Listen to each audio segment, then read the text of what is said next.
Well, God has gifted us with another day. Welcome to Tuesday on the AM show. Thank you for choosing us, Bernice and Benjamin, on the all-new AM show. Thank you for joining. Now, this morning, joining us for the news review, we'll have energy analyst Kojo Poku, who'll be joining us. An interesting, fitting as well, as we have a lot to share on the back of some recent comments from the MPA when it comes to our fuel products. Look forward to the news review. But when we get into our big stories, three main areas we're contemplating this morning. The first has to do with food security. And it has come into the public space that farmers are now opting for cash crops over food crops.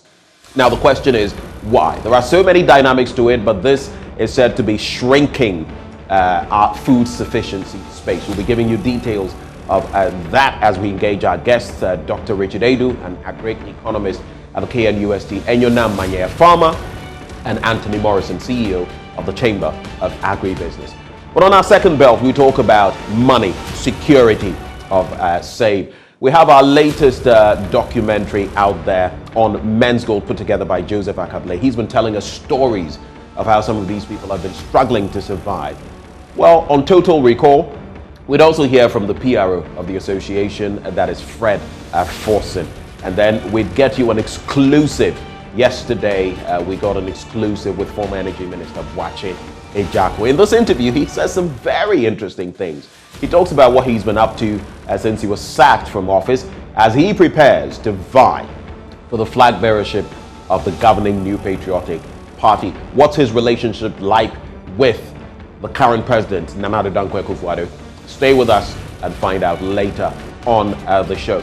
Later as well, we'll let you have your say on all these matters, our food sufficiency, the men's gold saga, and of course the thoughts Bwache Ejakwe will be sharing with us.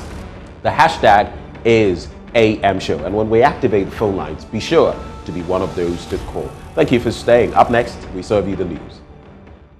It's a Tuesday morning. Welcome to the AM News here on the AM Show. My name is Pakwesi Shandoff.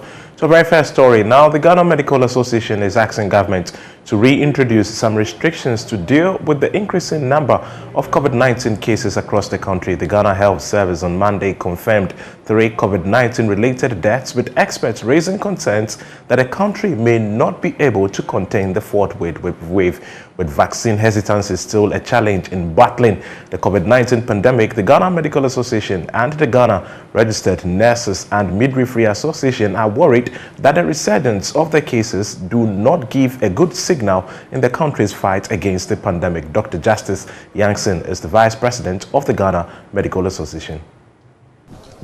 What you just stated as some level of hesitancy in the community or the country called Ghana with regards to vaccine uptake is real. Based on some of the preliminary works done so far, there are clear indications as to some of the reasons why the vaccine hesitancy is actually a problem for us. It could span from religious beliefs and reasons through the fear of the unknown, misinformation, disinformation, propaganda, and what have you. But for us, we don't want to limit ourselves to these only. We want to get to the crux of the matter, and that is why we want to embark on this project, especially the research component. And the right place to start from is, as we say, from home. We are health workers, and we believe that health worker hesitancy is real. We don't want to just rely on the little information that we have gathered per some of the works we've done earlier, because we've seen that some people, for example, took the first dose, but they are reluctant to take the second, or may have taken the first 1 or 2 doses, but are reluctant to do the boosters. So clearly, even after the initial uptake, there may have been a change of mind, for which reason we need to get to the bottom and get all the reasons. So beyond the bits that I listed as some of the general things that we've all gathered, at the end of this project, most likely would unearth a lot more of the reasons why this hesitancy still persists among health workers. But the initial figures is staggering, about 40% as you're pointing to. Yes, because like you're saying, some may have taken the first dose, but haven't taken the second or the booster. What it means is that, yes, at the first dose level, maybe the hesitancy wasn't that much, but at the second dose level and probably even the booster level, we are seeing some sort of hesitancy. So clearly, if you put all of it together, even though it's not an absolute figure, it tells you the amount of work we all need to put in. And it's most important that we deal with it at this time because we are beginning to see surges in the number of cases that we have. And for us as health workers, we bear the brunt. I mean, if you take a small area like Kolebu, it's not a small area, but let's say a segment of the health sector. Kolebu, I'm sure recently we've all seen some of the statistics in terms of infected persons that came out through the public affairs unit of the hospital. That tells you that clearly we have some problems at hand. Now, meanwhile, the National COVID-19 Task Force says that it is taking immediate steps to scale up vaccination across the country. Director of Health Promotion at the Ghana Health Service, Dr. Abuaji Costa, tells JoyNews that people must get back to adhering to the protocols. We've delivered about 16 million of the doses into people's arms, which is a fact, as I narrated from our dashboard. Now, the perspective of the GMA and the Nurses Association are that the under 25 seems to be leading the hesitancy score. So the question is, what is the Ghana Health Service doing? Now, what we are doing is that we'll be targeting the schools and the universities. In fact, we have a program that we call YOLO. You only live once. We work with youth organizations, youth associations. So we're going to scale up this intervention to make sure that the youth are on board in getting the vaccines in their arms. Now, again, the GMA and the Nurses Association will be converting about 2,000 of their nurses and doctors and other healthcare professionals into health champions to address the hesitancy within the healthcare profession. And this, they will do it in collaboration with the Health Promotion Division. In fact, that is the whole essence of being here. But to a larger extent, we want Ghanaians to take the vaccines. So I think it calls that there is more work to be done, and we call on the media, other partners to support us in addressing this hesitancy. We really want to reach our population immunity target of 22.9 million, and I think it is important that everyone do play their role. Our approach for fighting this pandemic has been all society approach. So we mobilize, we get everyone on board. And it is this reason that I'm calling on everyone to make sure that the chiefs, our religious leaders, our various stakeholders, to make sure that they help us in creating demand for the vaccines. It will serve the interest of Ghana.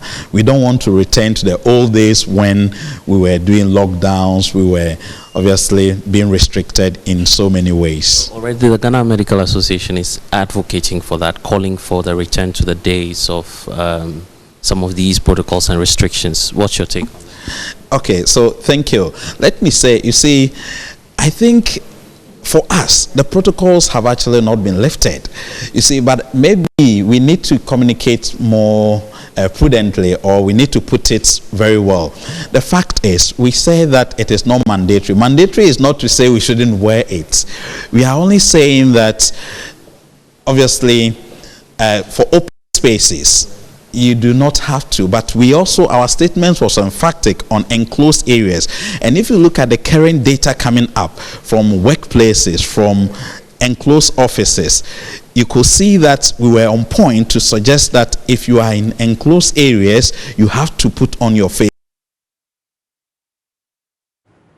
Roads and Highways Minister Kwesi Amoakwata has assured residents of the central region all broken bridges and roads that caved in as a result of the flood in some parts of the central region would be fixed within 24 hours. Residents have been battling with the impact of the floods that has killed one person, submerged inestimable number of houses, and displaced. Many schools were in session on Monday, but the school pupils weren't in school because they have lost their school uniforms, books, and other food items to their flats. Richard Kwejinako has more in this report. The floodwaters are receding gradually, and many who couldn't access their home for days can now do so. Here at Amamoma, where many were trapped in their home for 3 days, the road is now clear such that people and vehicles can access them.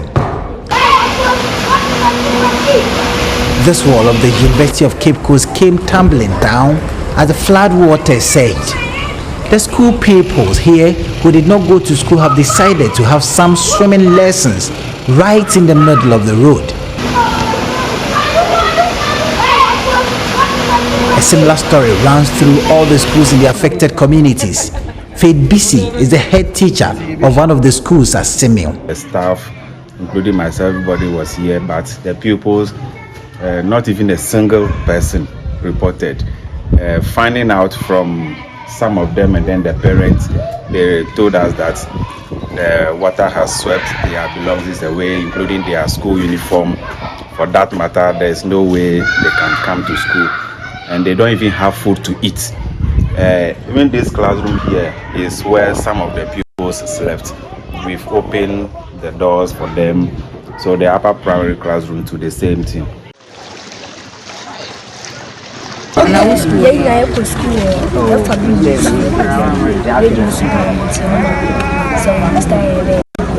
originally we know school and around 11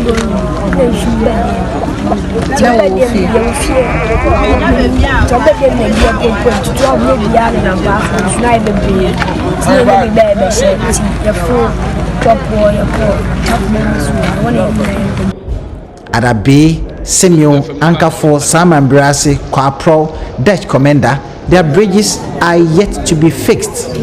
While others are trying to reconstruct their houses, there are many others who remain helpless and are calling for help.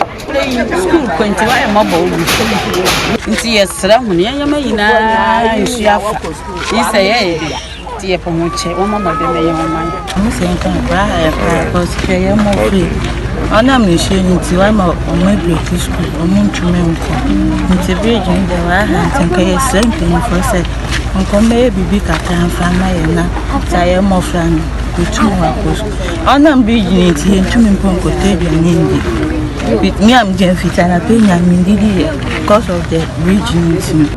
In the early hours of Monday, the Cape Coast Jokwa-Kakum National Park road that caved in was fixed temporarily and open to traffic. Roads and Highways Minister Kwesi Amoakwata was here and also inspected some bridges and roads that were affected. He says his outfit has a plan about fixing Ghana's roads, and the affected roads would be fixed in 24 hours. The degree and the extent of the problem, we have tasked ourselves, to reinstate any washout road within 24 hours. And we have a program, and we have done it before. We continue to do it. At least what happened on the Accra-Tema motorway was a bigger issue, but within 24 hours, the road was reinstated. We have done the backfilling of this bridge where we are standing now, and it was done within 24 hours. Engineers moving all the way from Accra. The regional minister, Justina Marigold, has expressed her excitement about the agency with which the issues of the people that have been affected are being tackled. It's important that we also become conscious of whatever is happening around us. The rains are still down. We've been advised that we're going to have a lot of rains, and people are still at the various areas that we're having these disasters. We are telling them to move out. You need to move out and be safe for us. For the people here, they are just praying for support. For those whose structures were brought to ground zero, a support to help them fix them is all that they require so life can return to normal. Reporting for Joy News, Richard Kwejinako, Cape Coast. Let's return to the capital, where the Greater Accra Regional Security Council has served notice or persons illegally occupying lands belonging to the Animal Research Institute to evacuate within 48 hours for years. Unscrupulous persons have sold 800 acres of these lands. The remaining 200 have also started witnessing some encroachments recently. According to the Regional Minister Henry Quartey, the activities of these encroachers have compromised vital research work. Michael Papani has more in the following report. The Animal Research Institute has been in existence since January 1957 and has been responsible for the development of cutting-edge research to aid animal production in Ghana. Located in the Adentan municipality, their lands span over 1,000 acres. Over the last 10 years, about 800 acres have been encroached. 2 weeks ago, the Regional Security Council visited the site and promised to retrieve the lands. It is sad and that people have the effrontery to move onto government property and build anyhow. A typical example is this one. It's supposed to be a clinic, veterinary clinic, and as you can see, people are fencing, raising a fence wall around it. I wonder where we are getting to. So we have come to look at it. ResSec will go back and meet and will take a decision, but in no time we'll inform you. But I foresee a situation that by the grace of God, and I say again, by the grace of God, we'll go through the process and all this will come down. In pursuant to that promise, the chair of the Regional Security Council, Henry Quartey, has issued a 48-hour ultimatum to house owners in the area and land guards to evacuate immediately or they will be forcefully removed. Armed land guards, we are told, walk in and out of the institute with impunity, some riding motorbikes and compromising the biosecurity of the farm animals. We wish to place on record that none of the buildings have any building permits. Consequently, ResSec is collaborating with the Adentan Municipal Assembly and the CSIR to remove all unauthorized structures mushrooming within the fenced land without further delay. ResSec is hereby giving a 48 hours notice from now, effective now as we speak, to all those who are putting up such unauthorized structures within the fence wall to pack their tools and materials from the land without fail. Any persons found loitering within the 200-acre perimeter after the deadline will be dealt with in accordance with the laws of the land. ResSec with the Adentan Municipal Assembly and the Animal Research Institute proceed to remove every structure on the land subsequently. Meanwhile, Henry Quartey says investigations have begun to help unravel the identities of persons involved in the illegal sale of these lands. Yes, we have heard rumors that some people, it's been alleged, working within the CSIR may be part of the whole scene.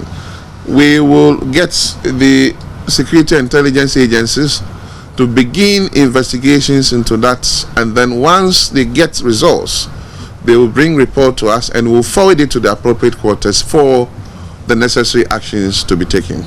But MD of the Institute, Dr. Ebenezer Ansah, says previous attempts to ward off the encroachers ended in violence.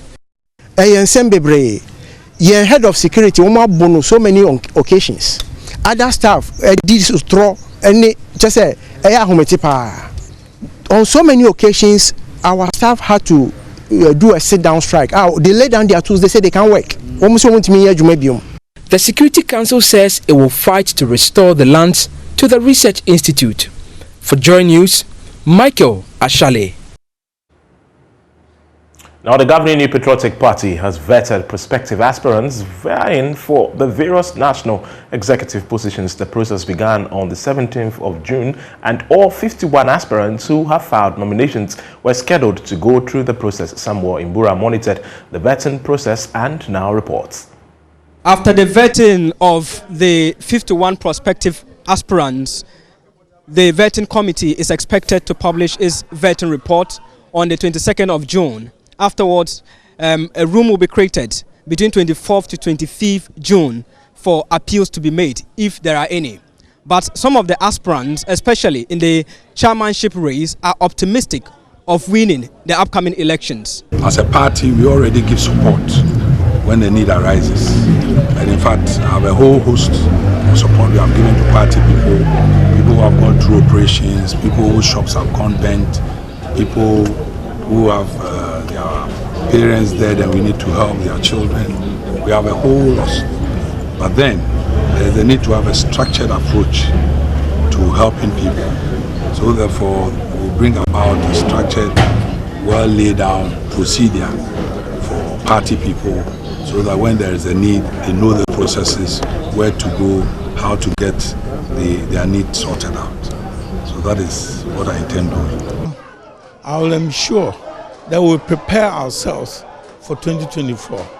That is very much involved, but then we have to come up with a program to get the membership sufficiently motivated to get into 2024.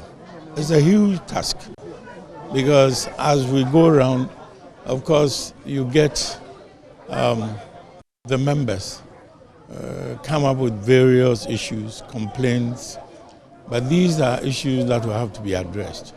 And as a chairman, I will have to do that. The main elections, barring any unforeseen circumstance, will come off on the 17th of July 2022. Samuel Mbora reporting for Joy News. Now, the first batch of pilgrims traveling to the Kingdom of Saudi Arabia has been airlifted from the Tamale airport. The over 400 pilgrims who left on Monday are part of the 1,732 who will be airlifted from the Tamale airport. Northern Regional Correspondent Martina Bugri has the rest of the story. Would-be pilgrims were screened and taken through departure formalities at the newly completed Hajj village. The batch also received their COVID-19 cards before departure. Speaking to the media, a member of the Hajj board, Alhaji Farouk Hamza, said 4 flights will be moving from Tamale, whilst the remaining 3 are done in Accra. 4 flights planned for Tamale. The first flight, as you can see, has landed. It is scheduled to take off at 10:45, followed by the second one that will be around 9:45 tomorrow morning. Then tomorrow late in the night, the third flight should also be coming in to take off. And the last flight will be on Wednesday. 4 flights, then we'll move to Accra and continue. In all, how many passengers are we having from Tamale? We are doing 1,732 passengers. 1,732 passengers from Tamale. 4 flights and then 3 flights in Accra. The Northern Regional Minister, Alhaji Shani Alhassan Shaibu, appealed to the pilgrims to be law-abiding when they arrive in Saudi Arabia. To His Excellency the President and his Vice President for providing us with this Hajj village. We can all see that the Hajj village is very serene. People are seated comfortably, waiting for their time to travel. And we had some few words for them. They have been the lucky ones. They have been the lucky ones to be performing this year's Hajj after a break in 2 years. And that the Kingdom of Saudi Arabia was governed by laws, probably not laws of Ghana. And there was a need for them to abide by the laws of the Kingdom of Saudi Arabia. There is a good name that Ghana has carved for itself already in the kingdom. And we think that continuation of what we have already carved for ourselves, the name that we have carved for ourselves, and to perform the Hajj in the manner that would be befitting of the pilgrimage. And the other advice was that they should take good care of themselves and to pray for the nation, because Ghana needs prayers. The whole world needs prayers, especially Ghana. But we are in hard times, and there was a need for us to put ourselves together to pray for the health of the nation and the President of the Republic. Some pilgrims who spoke to the media said they were satisfied with the arrangements made. For the preparation, I think it's okay because all the agents, they have done well. Because for me to say, I'm so excited, so I'm short of words. Yeah. are so excited because it is one of the obligations of Islam. So if you found yourself attending a true Hajj, I think you have to thank God and give thanks and all praises to the Almighty for reaching us this year to be part of those who are going to perform this wonderful. Happy and Alhamdulillah, God has made it again for 2 years. We haven't been to Hajj, and this year Allah is making it possible for everybody.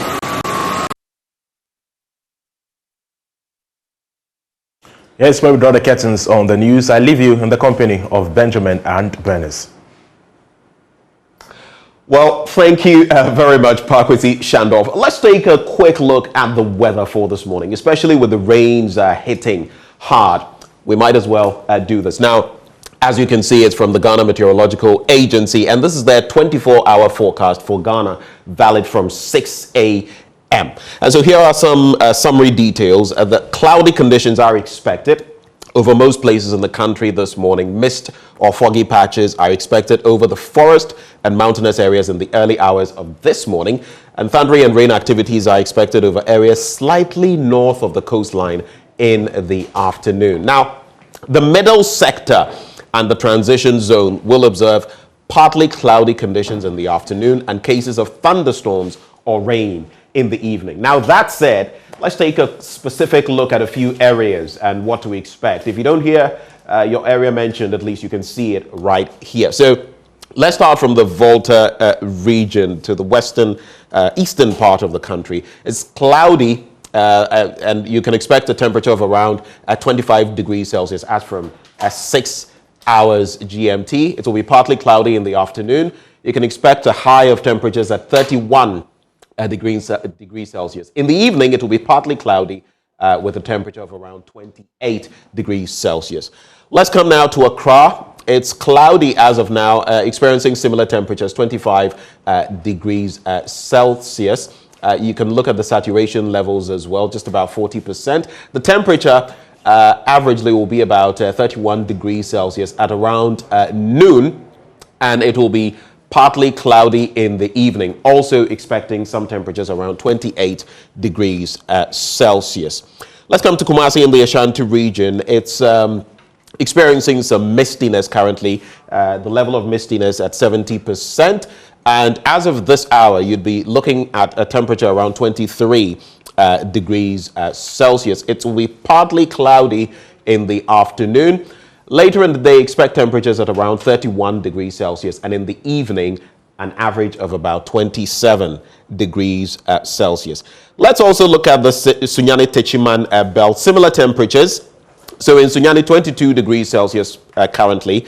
It's partly cloudy. Later in the day, expect something from noon at around 31 degrees Celsius, and in the evening, something around 27 degrees Celsius. Let's also go up north. Definitely we'll focus on the northern region. Tamale, 24 degrees Celsius currently, pretty mild for the morning, but it will be partly cloudy, and later in the afternoon, the heat will ramp up at 34 degrees Celsius.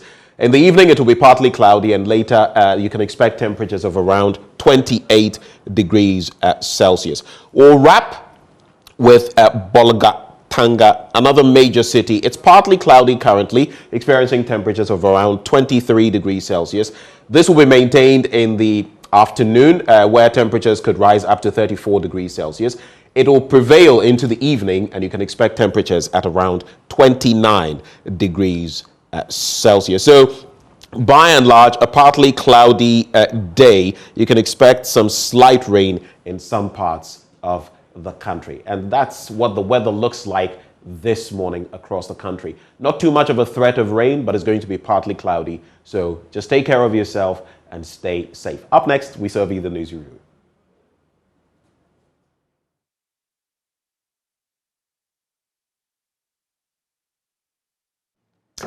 Welcome back.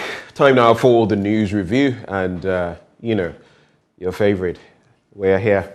Bernice Abuwedlas, a very good morning to you. Good morning, Benjamin. How are you doing? I'm well. It's another morning with many topical issues to digest, and we're going to get right into them. But I have the Daily Graphic newspaper, Daily Guide, and Graphic Business. I'll be going through some very important stories in them. All right, I've got the Ghanaian Times, the Finder, and the Economy Times. Yes, Okay. three each, right? Right. But even before we get into the papers, just a quick thought. You know, the NPA head of quality has been telling us about the quality of our fuel. Interestingly, yesterday I saw a story about one of these filling stations. Of course, I can't mention the name of the brand, and I won't. But apparently they had been taken on because their fuel was laced with H2O, water. And I found it rather curious. So it was on different platforms and different conversations were taking place. But people had also spoken to me and said that, look, even in respect of the types of fuel, if you're not doing V-Power or the other one, there's another one that run something with numbers. There are different grades of fuel in the first place. So when you say quality, it is relative. And how does that relativity even affect the cost of it? Because like I keep saying, your cost to a liter of fuel is your minimum wage, practically. Whilst in a place like South Africa, it's about a difference of 1:10. So I found that rather interesting. I don't know what you make of that. Well, talking about fuel, so we have our Living Standard series today, and it's focusing on fuel. Yeah. Some people have decided to park their vehicles and use public transport or walk if they can, because they cannot afford to keep paying more for fuel every time. You know, that's exactly what someone told me yesterday. The person has parked her car and she now bought Trotro. She doesn't even do taxi away because Trotro is much more easier on her pocket. Well, we'll be bringing you more of such stories. We just pray that things get a bit easy quickly, because it looks like. But is that realistic? Well, Russia is now sending most of its petroleum to China. You know, because of the ban, the West, Europe and the US are not taking any. So they've been forced to slash their prices for China. And China is buying a huge tonnage of their fuel products. So I don't know. That just means things are going to be. And if you look at the fact that the routes that they would have to take to bring petroleum products to us, that's why even fertilizers are suffering as well. I don't know. It doesn't get exciting, and we just hope that things will get better once again. Let's just be hopeful. I mean, what do we lose? We just have to be hopeful. So let's just get into the papers. On the front page of the Ghanaian Times, there's this one that's been long coming. GJA election ballot. Dave Agbenu picks first spot. Gehad Mensah, Albert Jumfor picks second, third in presidential ballot. And this big one about vaccine hesitancy. So the Ghana Medical Association and the Ghana Registered Nurses and Midwives Association is worried. And so we're being asked to go for our jabs, okay? Yeah. I remember the last time we had this conversation on this show, there were concerns, especially about pregnant women. Yeah. And young people below the ages of 15, because initially, especially for pregnant women, we were told, hold on, we haven't conducted enough studies to be sure of how your bodies will react to the vaccine. But now we've been given the all clear. So for those of you who haven't received the jabs, this is the advice coming from the GMA and the GRNMA. And this one, it's quite interesting, Benjamin. So there's a nationwide training for, let me just go to page 23 and bring you details of that story. Nationwide training for NUIS kicks off in Accra. It's a story by the Times reporter. Training and retraining. The NUIS. Yes, what's that? I'll let you know. Training and retraining component of the National Unemployment Insurance Scheme has kicked off to enhance the capacity of more than 15,000 people nationwide with skills that can earn them jobs. It's interesting that we are still talking about earning jobs or creating jobs. Which one are we focusing on now? Because the finance minister himself told us some time ago that, look, we need to we start. Simply can't Just become entrepreneurs. Like find something to do because Charlie. So let me but it's really interesting. Yeah. Let's get some more details. The Minister of Finance, Mr. Kenopriata, launched the training and retraining component of the program yesterday with a pledge by the government to find lasting solutions to the unemployment menace in the country. Mr. Oforiatta also assured prospective participants that the government will pay the required fees to enable them benefit from the knowledge to be offered and further advised workers to take advantage of the opportunity to enhance their employable skills. The minister said the initiative was part of the Ghana COVID-19 Alleviation and Revitalization of Enterprises Support. That's a CARES program, or CARES or Batampa program that the government was using to build back from the ravages of the pandemic. So if you're interested, you can find out how you can be a part of the National Unemployment Insurance Scheme. NUIS. NUIS. But there's a story that also catches my eye just on that same page 23 of the Ghanaian Times, and is punish attackers of journalists severely, right, according to the information minister. Yeah, and he's asking the judiciary to punish perpetrators of attacks against journalists with speed and severity, irrespective of their social status and political affiliation. So there are details of that story. Quickly, let me wrap up with some other stories on the front page of the Ghanaian Times.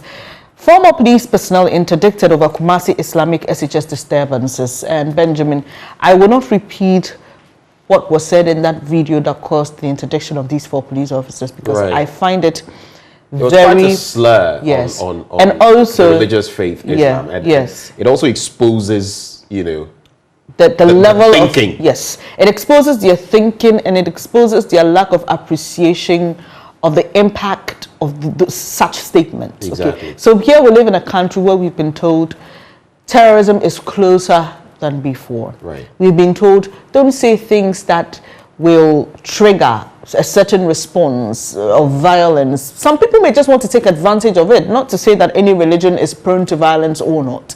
But there are people who capitalize on such things, people who capitalize on people's sentiments to get them to act in a certain way. Yeah. You're also supposed to be police officers who I believe must even have a better appreciation than the ordinary citizen of the times we are in, a better appreciation. Goes back to training, doesn't it? Exactly. You should have a certain level of intelligence to know that you cannot pass such comments. You just cannot say such things.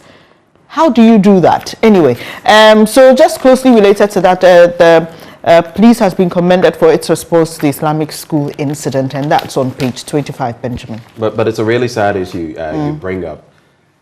I really hope, we find mechanisms. It will take time for Dr. Dampari to go through all of these. But I just wanted to say, tied to the NUIS story, in other jurisdictions, they give out food stamps, try to make the unemployed a bit more comfortable. You get something for groceries and all of that.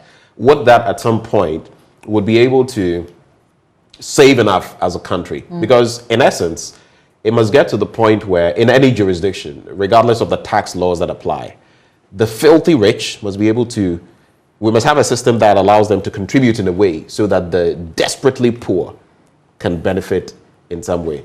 There are so many desperately poor people right now. Every day, they'll be send me Momo, 20 CDs, 50 CDs. A family, when someone says, we have nothing to eat, just send us something enough for one olunka, no, the small one of rice so that we can do anwamo. Then you know that it's problematic. But the last time I was even thinking about, private people creating food banks, in certain communities. I've seen stories like that. People have a shelf sort of located at a particular place where you can drop off food you don't need, and somebody who needs it can pick it up. Because a lot of people throw away food in this country. We need those systems, actually. Yeah. We need food banks. Exactly. So that people can just, okay, so this, I remember during the last Salah, there was this 5 kg bag of rice that I had not used, a huge way of sunflower oil. I actually gave it out to someone who was going to celebrate, a Muslim friend, because I had basically had that. I hadn't used it in a while, and I felt I gave it out. I think it's a very good point you make. It's a human thing to do. But the Daily Graphic quickly: President on duty tour to Brussels, Kigali, Brussels in Belgium, Kigali in Rwanda. Details on page 16 of the paper. Encroachment on CSIR lands. Developers given 48 hours to vacate, and The Greater Accra Regional Minister seems pretty serious about this. He encroaches on land belonging to the Animal Research Institute of the Council for Scientific and Industrial Research, have been given a 48-hour notice to move out of the area or face ejection. But isn't it there are a lot of these state lands with being encroached? So many of them. Yeah, so many of them. But some of them, so many of them. Some of them are encroaching themselves. You know the aviation lands around the Adenta water forest. Pimpa apparently is, and there are people also encroaching on. So it becomes a. I'm just wondering. Okay, so you see, there's a large tract of land around the Adenta area. Belonging to the Ghana Civil Aviation Authority. There were also concerns of encroachment. So they had to wall the land at a point. So I'm just wondering if you cannot do some of these things for state-owned lands. And also the big question is, what are the plans for such? Because if you keep leaving land fallow, without putting in the right infrastructure to protect or even guard it, then people will keep encroaching. Yeah, people will keep encroaching. Two quick stories to wrap with the Daily Graphic. Jukwa Bridge reopened in Central Region. You know the roads minister made some promises about that. The damaged portion of the Jukwa Bridge on the Trifupraso Cape Coast Highway has been temporarily fixed and opened to traffic. Workers worked all day and into the night last Sunday to make the bridge passable and reopened it yesterday after its closure last Saturday when it caved in after the river had overflowed its banks. I usually, when I look at the roads minister, I usually have a lot of concerns about how he speaks, his rhetoric, and how he comes out with certain things. And some of the things like the toll booth saga. But in this instance, we have to give him his props. He said they would do it, and they worked day and night to do it. So, Mr. Roads Minister, kudos to you. I'll wrap with this one. It's something I fully understand because I've been there. Students on government scholarship face hardship. So here's the story. More than 1,000 Ghanaian students studying on government scholarships in about 20 countries, that's how massive it is, have been blocked out of their school portals due to failure to pay their fees and stipends. They are part of about 2,000 students on government scholarship in various countries, all of whom have also not received their tuition fees. Students in schools that do not require to pay tuition fees are, however, allowed to participate in academic activities. So in countries where you don't have to pay tuition, so you see that it's about 1,000 out of 2,000. But for those 1,000 who must pay tuition fees, that's the problem. When I was in Cuba, I benefited from a Government of Ghana scholarship, on merit, by the way, from the University of Ghana. A few of us got to go to Cuba, spend a year there. I think in Cuba as well, the government took that part, tuition. But then your own country must give you stipends for other activities. Cuba is a very expensive place, by the way. But even when we who were not paying tuition, was stipend nama, no matter how you're managing and stuff, you know, obi maiso, so to speak, you were stranded. And I can only imagine what these, people will be going through. 20 countries, 1,000 of them. It's a very frustrating situation. But are we getting any reasons to why this is happening in the story? I would like to find that out, because prior to COVID-19, I remember that there was a press conference by some of these, the nukes in some of these countries, Russia, Ukraine, where they were concerned about some of these things and how it was affecting their studies. I can imagine how frustrating. And some of these people come from families that cannot even afford to send them stipends. Let's get it clear. Some people, thankfully, their parents, can manage something small to send them to feed as they wait for what government has to offer. But there are some people who just do not know where to turn to if government... So just to answer, the Ghana Scholarships Coordinator for the Schengen states, Joseph Jabba, and the President of the Ghana Students Association in Hungary, Gabriel Asante, confirmed this. But in the meantime, there's an SOS appeal to government to help. But here, it gets even worse. Just to wrap, some of the students are facing deportation, especially those studying in Germany, because they have not renewed their permits. And the Daily Graphic gathered that in countries that offered free tuition, the students were attending lectures, but they had to work for about 40 hours a week beyond the stipulated 24 hours a week to make enough money to top up for their accommodation and feeding. Now you see how that will affect. Some of them are doing menial jobs, dangerous jobs at the expense of their education. So while we're not giving a real reason for which the sums are not being paid, let's assume if the sums were available, they would have been paid. It means that there's distress somewhere. But this, trust me, if you've been through this before, you'll fully understand. I've been there. It's not a pleasant situation. Facing deportation, imagine maybe you are the dying embers of your course. But you've still not completed the course. You have a few months to go, and now you're facing deportation.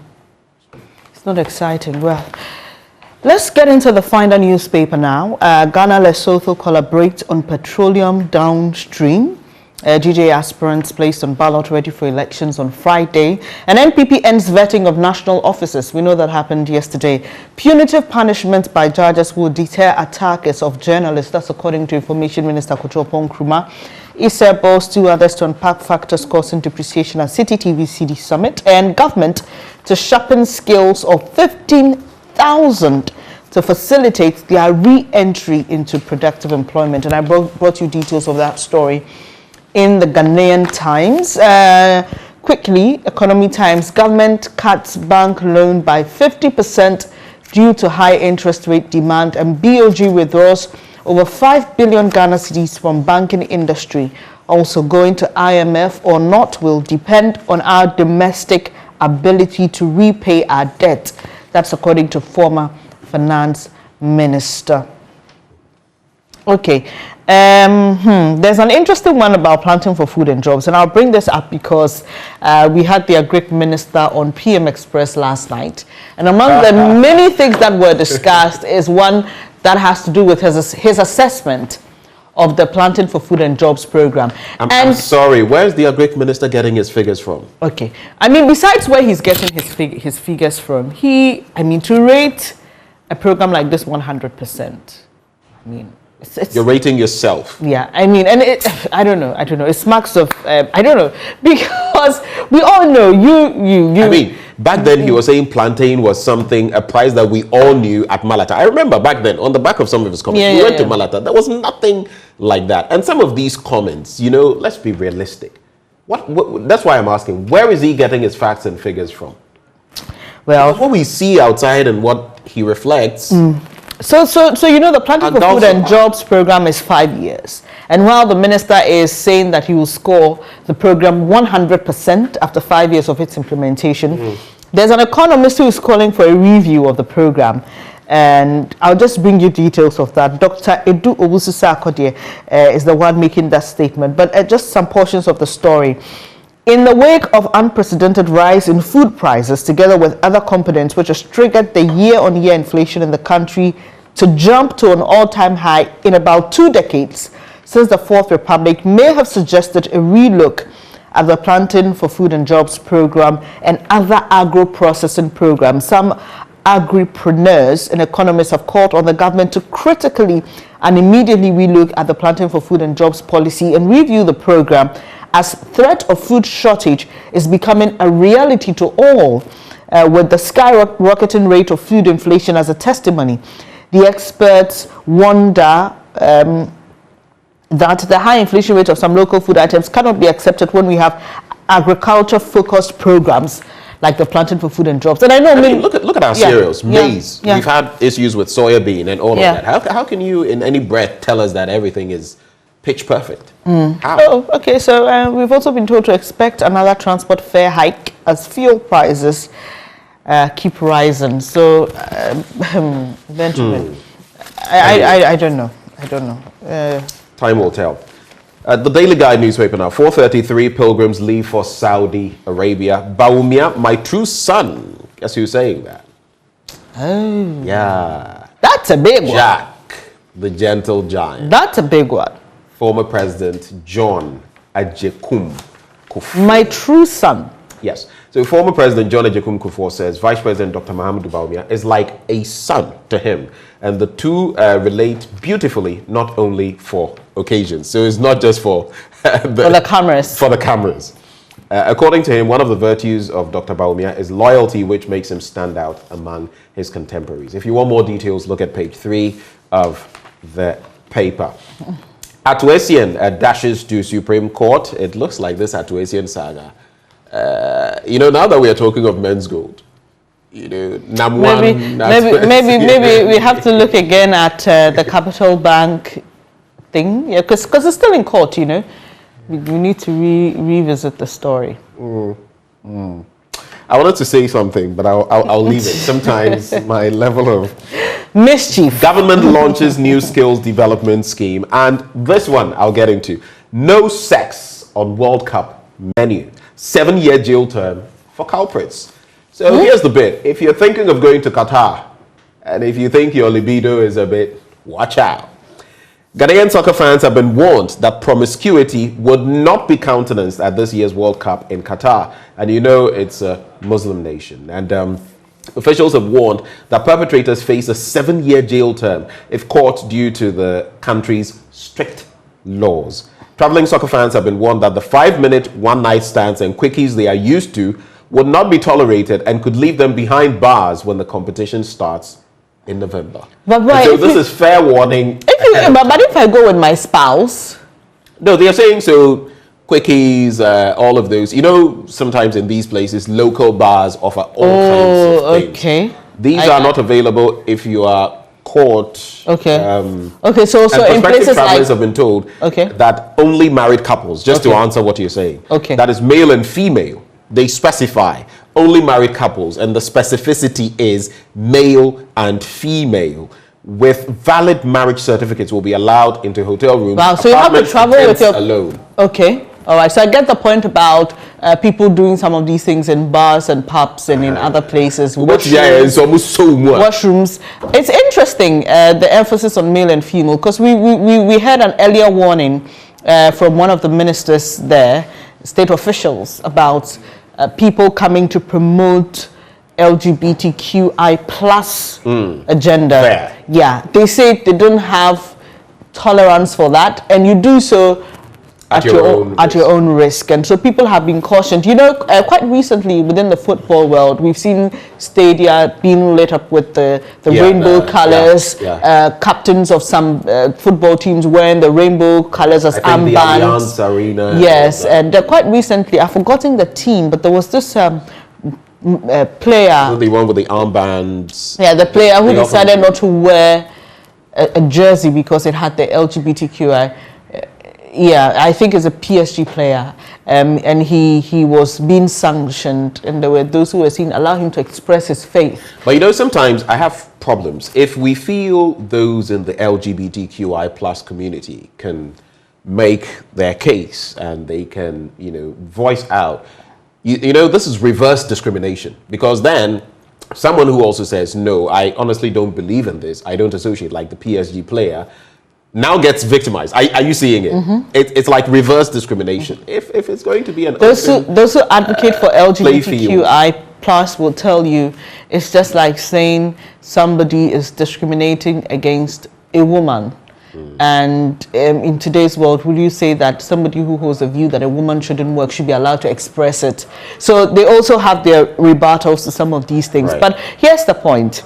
I mean, you can disagree with somebody without being abusive. Okay, you can disagree. I don't agree with this. I don't agree with that. And I also agree with you that there's some of them who are quite intolerant of the views that do not support what they do. So that's a warning for those of you who like to go to Qatar. Let me wrap with this paragraph. I like the wording.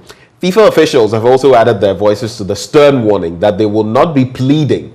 They will not be pleading. Don't think that it will get to the point isn't where it amazing? They will not be pleading for clemency when fans are nabbed bonking illegally. Okay. So FIFA has also come out to say that, Masa, you've been warned. If you go and engage in anything, don't think we'll intervene. Yeah. It's clear. So, but isn't it interesting that this same FIFA would not, I don't want to use the word cajole, but would give some leeway to Qatar to allow this, while FIFA itself seems to be promoting. And you see, that is the same bit I talk about. FIFA, of course, it has its own double standards, and I mean, let's not mince words. And we've seen what has happened in FIFA over time. The European Footballing League, with a lot of them, Sepp Blatter and Michel Platini and others, you know, in their own pots of hot soup. But I always say, when you're truly independent, some things can't be foisted on you. We always talk about LGBTQI and everything. And look, I respect everyone's opinion on these matters. But you look at how the West targets African countries with aid and other things and says, you must do this and you must do that.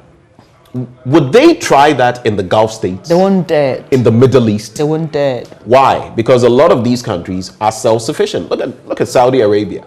Who dares go to tell them about? So all of these matters are partly because we failed to do anything for ourselves. And those who hold the purse strings can tell you, do X, do Y, because it is what it is. Well, let's see how this goes. But are you done with the papers? The last one, graphic business, attracting investors, creating jobs, de-risk agric value chain. That's the PEF president saying. That's what I'll write. Okay, so but today we are quite heavy on agric too. We'll be talking about farmers who are ditching cash crops and food crops for cash crops. Yeah, and we'll be talking about But it's a rational decision, isn't it? If you don't make it worth their while to produce food crops, they will focus on the ones they can extract a lot of money out of, export, but that will leave our population, guess what? Hungry. Yeah, and in view of the minister's statements on planting for food and jobs, I just think that it's an appropriate conversation that we'll be having later. But now we have to let Muftau in to bring us the latest in the world of sports this day.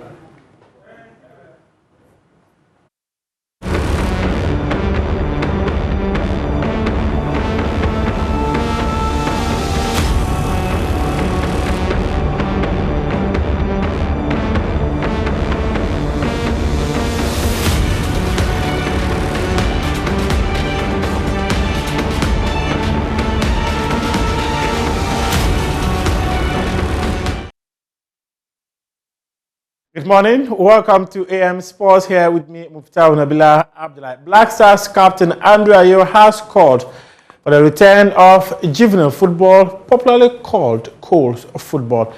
According to him, most of the players who have represented the country at the FIFA World Cup were products of the competition and has called on authorities to ensure that Coles football is brought back. Let's be honest, if you want to talk about youth football, I played Coles in Ghana.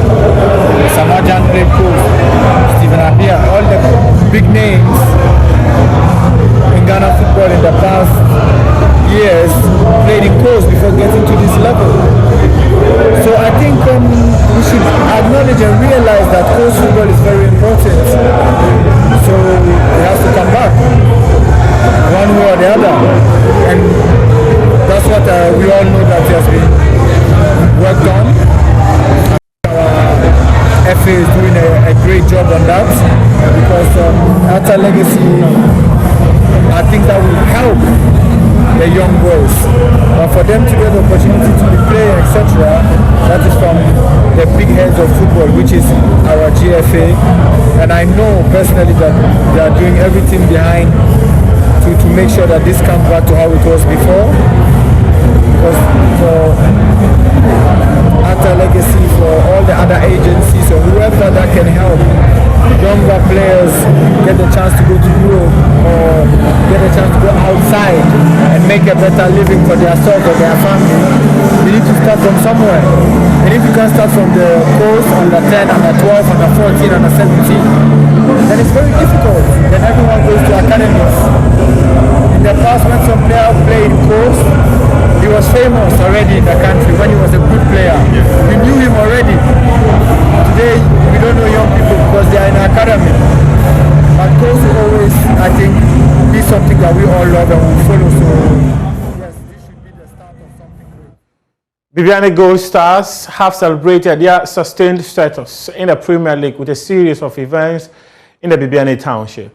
The team, which gained promotion to the elite division of Ghana football last season, finished this current season 10th with 46 points. Love FM's Dale Atiase was at Bibiani and comes through with this report.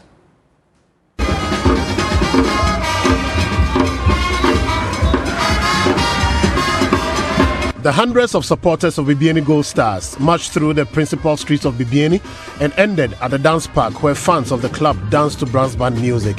The fans were treated to some refreshment from the club management and officials of their major sponsor, Mensim Gold Mines.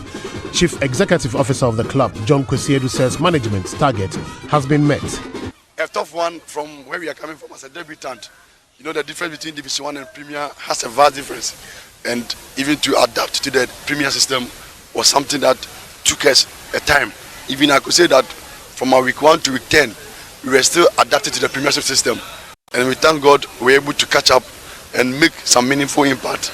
And I should say the sustainability project that we put across is achieved. In fact, we have exceeded it. We were of the opinion that we were coming with 41 points.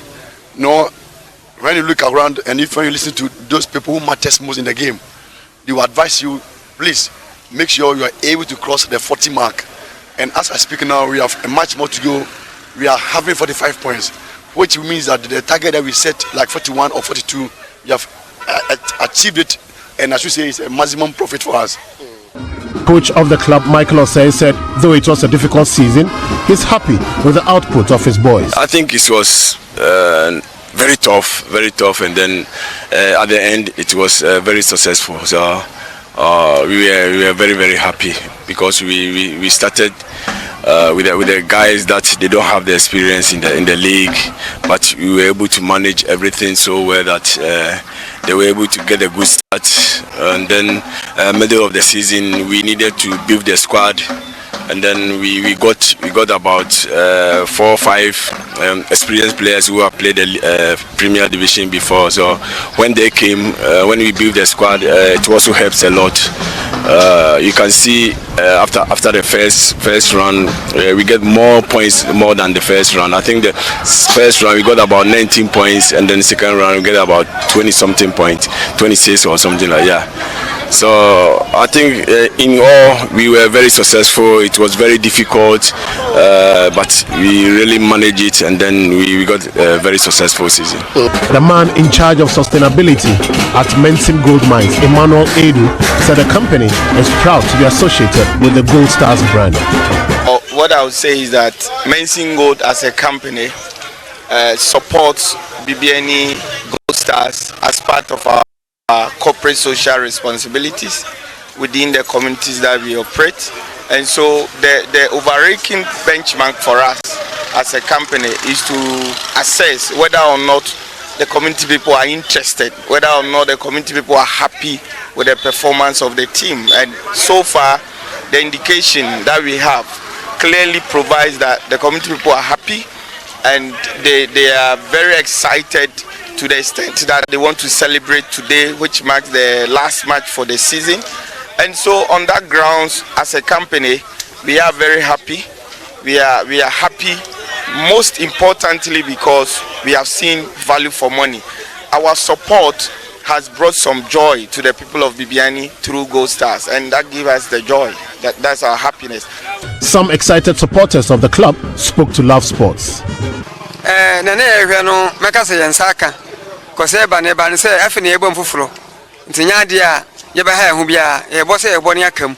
think it's a dream comes true, because all that BNE and beyond what we're expecting is the BNE Gold Stars to be in a Premier League, and for God so good, we are in the league, and our target was to remain or to sustain ourselves in the Premier League, and we've done it. Gold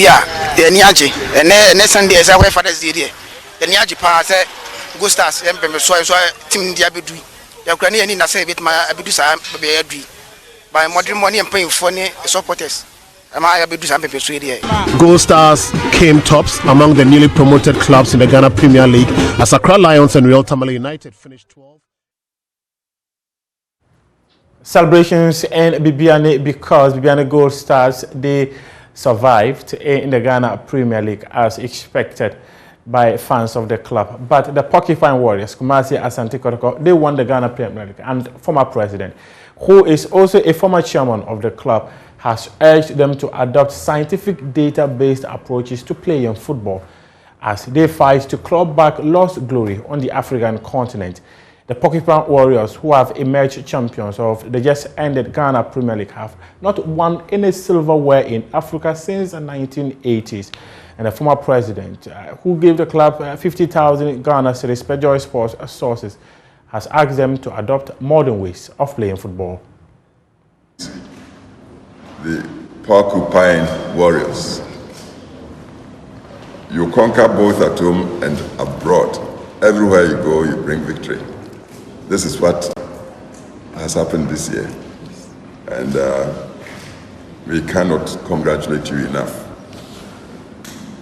Coaches, handlers, supporters, and of course, the star players. And the achievements has happened under our dynamic, youthful chairman.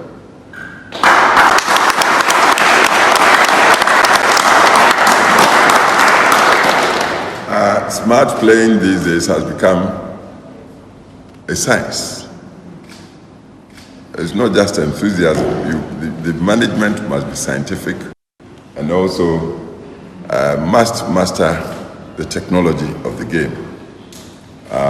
This is why the whole world now is soccer, football, that is holding peoples, I would say peoples, together all over for peace, for fellow feeling, for diversion from enmity and unnecessary warfare.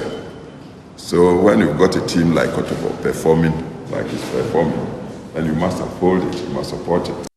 And I was privileged to be chairman for a while, former times, but I tell you, the spirit runs in my blood.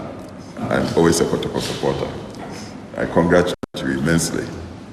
On such an occasion, there should be popping of champagne bottles.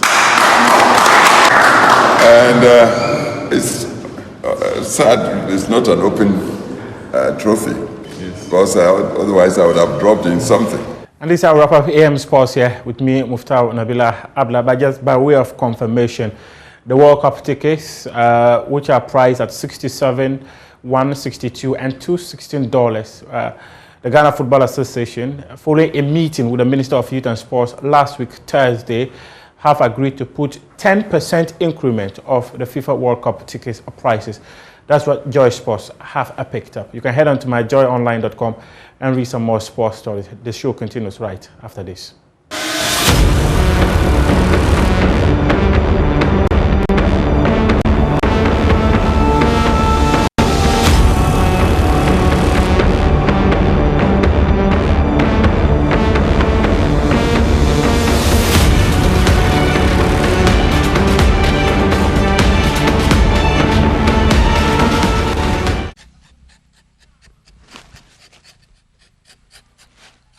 Gifty Archer was born into a family of farmers.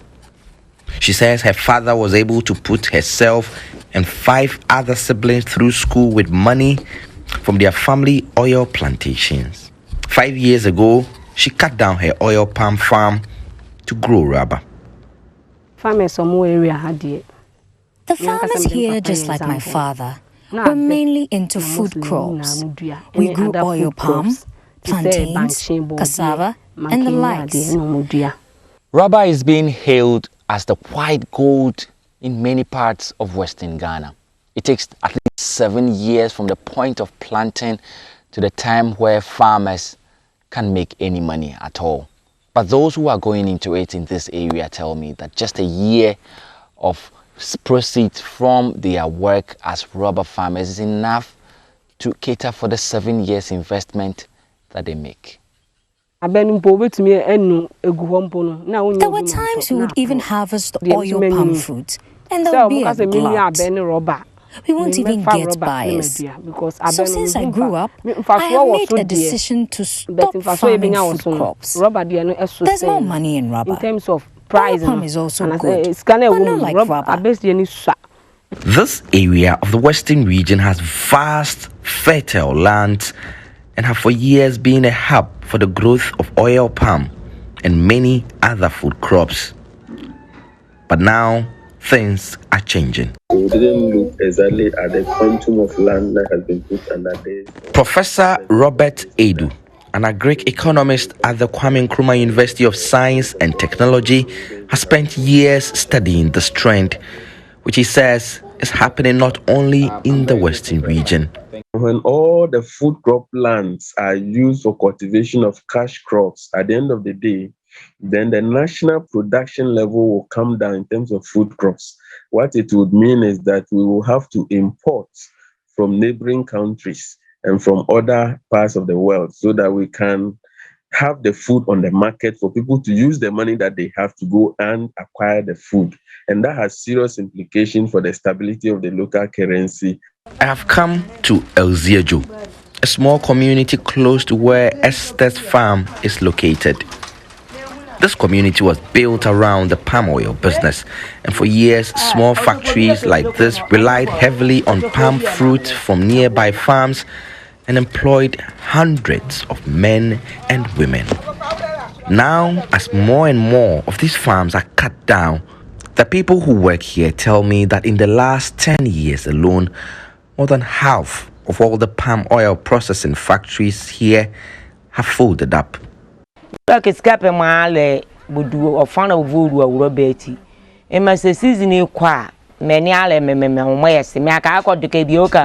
whole week, you're like I'm working at 10 bookies week. Because Ale Yashada eho okay. Western Kebu Dubu rubber.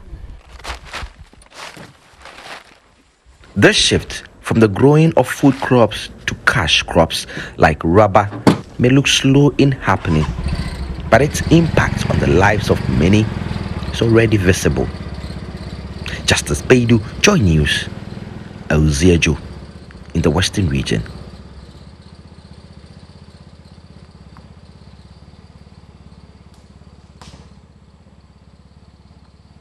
Kickstarting our main conversations, our big stories this morning on the AM show. Well, thank you for staying with us. And we're going to be talking about the agric sector. Yesterday, we heard from the agric minister, Dr. Akoto, and he was talking about the fact that the Planting for Food and Jobs scheme was 100% in terms of effectiveness, efficiency, yield over the period it had been in force, among other things. But what is the reality when it comes to our food crops and our cash crops? And are we as self-sufficient, in terms of food as we paint the picture? Joining us for the conversation, Dr. Richard Edu is an agric-economist at the KNUST. We also have Enyonam Manye, a farmer, as well as Anthony Morrison, CEO, Chamber of Agri-Business. Enyonam joins me in the studio, and we'll have the rest of our guests via Zoom. But let me start with Enyonam. A very good morning to you, Enyo. Good morning. How are you doing? I'm very well. Awesome. God day with day. We have today. Do we have a choice? We're the destined day right now. God day with day. I know, right? Let me also salute those who are joining us via Zoom, assuming they are available with us. Dr. Edu and Tony Morrison. A very good morning to you, gentlemen. Good morning, Benjamin. Okay, so I hear two voices. I'm assuming that is Dr. Edu and Anthony Morrison. Is it both of you? Yes. Great to have you, gentlemen, joining the conversation. But let's start with the reality. I just want to come into the studio before I come to Doc, who will give us the academic feel, and beyond that, as well as the Chamber of Agribusiness, Anthony Morrison, who also let us know beyond his own scope what exactly this is like. And you're a farmer. What do you farm again? I do snails. Yes. So you're into livestock, yes, basically. Yes. Animal husbandry. Yes, please. All right. But I'm sure even beyond that, I want to focus on, for example, the grains and other things. You are in very close contact with farmers. Mm-hmm.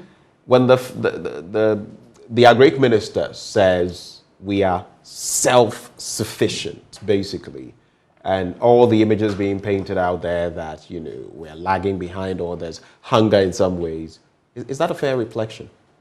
I bet to differ slightly with what the minister is saying. He bases this on data, facts and figures available to him. Okay, so this data can be argued or can be debated because I think he just returned from a tour and he visited some specific regions and also interacted with some specific farmers who happens to be people who are participating or beneficiaries of the Planting for Food and Jobs. So I think that most of the reports that lands in the office mostly come from this number of farmers who have, over the period that the program has been running, were beneficiaries and are giving report of how they fared so far. Are you suggesting that because they are beneficiaries, maybe the picture is rosier than the reality for the rest of the country? So what I'm trying to say is that I have been out there on the field to interview some farmers. And every time you mentioned Planting for Food and Jobs, there are people who say, oh, yeah, we have heard. So you ask them about the subsidized fertilizers, about this, about that you're supposed to get or have access to. Do you go for them? Do you have access to them? And they tell you, okay, so when we visit this office or that office, we get it. At times we don't get it. At times it is even sold at a higher price than what has been communicated from the head office. Wow. So the feedbacks, unless the farmers or the people who are at the forefront are not telling us the truth, because the report they give you as a journalist who is trying to get information or gather information to help their scope of work improve, unless they are not telling me the truth and they tell something different also to the minister. You get it? So what I'm saying is that perhaps the feedbacks gathered from the men on the store or the people who go for this supervision are probably people who have been largely beneficiaries of the program. And then those who are not entirely benefiting also have a different story to say.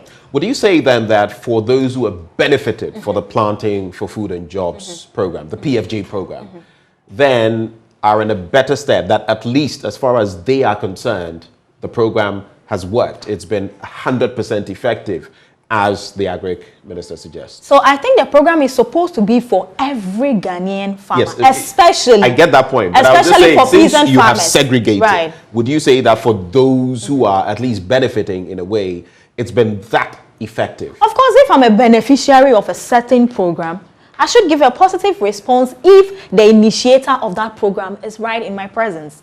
There's no way I'll say, no, I didn't benefit. When he knows or when he has reports that these are the number of farmers in this particular region who have received their fertilizers, who have received their input, who have received that and that. I was just about to get to that. Exactly. So how then would you say no? So he knows the regions that have heavily benefited.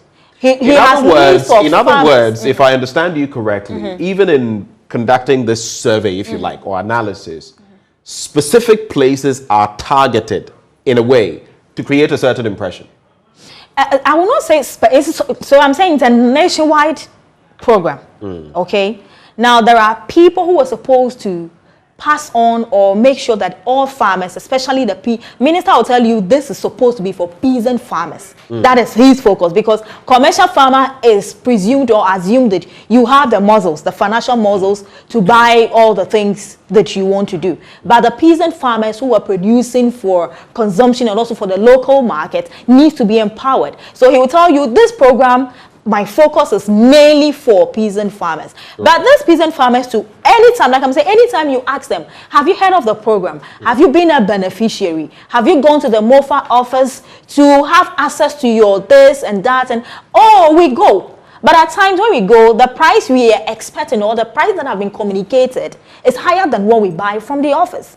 And at times, the input or whatever it is do not even arrive on time. So we end up buying from the open market before whatever is supposed to be given to us arrives for us to go. And that I have heard of. I mean, when it comes to inputs like fertilizers, some farmers would smuggle the fertilizer because at the time it even gets to them, the season is over and they have no use for them. So they would, engage in that. Not to say that it is right. But my final bit to you before I go to our guests on Zoom. There are these comments that come to us from time to time. I want to confirm whether you've heard of saying. Okay. Some also suggest that even in distributing the goodies to farmers, sometimes it depends on where you lie on the political spectrum. Whether you have an affinity for establishment, the current government or party. Is that correct? Have you ever heard of any such thing? Oh, of course, I have heard. I have heard. Like I told you, I moved from Volta to North to Central Region or Eastern Region. I have heard. I have met different farmers, and the story varies from each farmer to the other. So what exactly have you heard? So when you ask them, have you benefited? Have you heard? Are you aware of this subsidized fertilizer and all that? Oh, yeah, too, but yeah. So they've heard of That's it. They hear distributions are going on, but they have not personally. That's what they say. We have. And do they ever attribute it to the politics of things? So I think that one thing that I would also... I am posing these questions, by the way, not for any diabolical reasons, but especially when you have such different scripts, different ends of, people telling you one thing, some so happy and the others not so happy, then there must be something somewhere, and you have to react to these. Yes. So at times, you get to ask them, did you go to the office? Have you gone to speak to the officers, the MOFA officers? Right. So that you can make your checks and find out if these fertilizers that are meant for you are available so you can buy. When we ask them, I don't know if probably it's the Ghanaian farmers' culture. It's either they don't go to the right person to ask, or they don't probe enough. Is this the government one? How much is it being sold for? Is it for free or this or that? Maybe it's the Ghanaian farmers' culture as well. It's about time we encourage them to speak up, to go and ask the authorities for what is due them, if I should say. If government says we are giving this quantity of fertilizer, we are giving this quantity of hybrid seeds, we are giving this quantity of that, and you have heard on radio or on television, but you don't go to the MOFA office to go and make your checks. So that's where the problem sometimes is. Exactly. But at least we get a clear picture that there are disparities in terms of benefiting from the scheme, and that obviously would also impact the sort of results we would like to see. But let me go on Zoom now. Dr. Edu, just hold for me. I want to get the farmers proper. You could be a farmer yourself, but I want to get those who are in the space to give their reactions so that as an agric economist, when you react, you can react based on what they are telling us. Anthony Morrison, thank you for staying with us. For you, how would you assess the success rate of the Planting for Food and Jobs, especially in this context where quite a number of people are complaining about the prices of food items and all of that, yet at the same time, the minister says, ignore these people. They don't know what they are saying. The facts I have available to me point to the fact that we are doing excellently well. And in fact, Planting for Food and Jobs has been 100% effective and efficient. Your reaction? Well, thank you very much, and very good morning to your cherished viewers. Ben, I think that we are all in this country, and we have seen how our pockets have been affected for some time now as a result of increasing prices in food. Casting our mind back to 6 years ago, we were buying maize at 50 kg, at that time 48 Ghana cedis, okay, with over almost 3 billion cedis or more spent on the Planting for Food and Jobs. And yes, of course, we have also seen how the forex also have, or especially the cedi, have depreciated against the major currency. So we want to work out some arithmetic, and I know Dr. Edu will help me on that. You understand that, yes, of course, the international trade has not supported strongly our economic activities. And then again, our own homegrown solutions towards agriculture security, food security within the industry, as stated clearly by the Economic Intelligence Unit, that our policies are not aligned. Government is also not committed to its own policies, and also in terms of financial support, what is required, alluding to the Malabo and the Maputo Declaration, and also our policies are not harmonized. So if you have these three key areas of an industry that is not well committed to, you of course expect to see some misalignment. Now, what we are seeing currently in our pocket what we are experiencing and what our farmers are facing is partly to do with our own challenges, our own non-preparedness, and also non-intervention that we should have been bringing on board. What is the current safety net when it comes to farmers in the country? And I heard the Agric Minister say clearly that there are no food shortages. I think that is just semantics. He's using words. To tell you the truth, what is food insecurity? Food insecurity happens when the citizens are having challenges economically, socially to access food. If the prices of food have reduced or prices of food have increased, you will understand where we stand, whether we are in food secured state or we are in a food insecure state. According to you, where do we stand? Are we food secure or food insecure per the details or data you have? Well, if you look at the 4 key indicators of food security, it calls for availability, access, utilization, and also stability. So ask yourself, has the size of your kenke, banku, or domido, or whatever you buy, has it reduced? And are you paying more for it? Have your egg price gone up? Okay. When it comes to production, for instance, we spent 2 seasons ago, we were doing about 700 cedis per acre for maize. Now you have to do 1,300 or plus to do the same acreage of maize. And how much do you expect the farmer to sell at the farm gate? So the PFJ, for me, even though it was a good policy or a project, wasn't well implemented. And I must also say that there were too many fragmentation within that front. For instance, in the northern part, some part of the northern region, they were not having access to some of the PFJ because of the obvious issue of smuggling of the fertilizers. We have also not deepened the fertilizer penetration rate at a rate where you would expect that we will increase our food productivity, even though I must agree that, yes, of course, before the COVID, we have seen some strong increase in the food production, okay? But that has not supported the argument so well.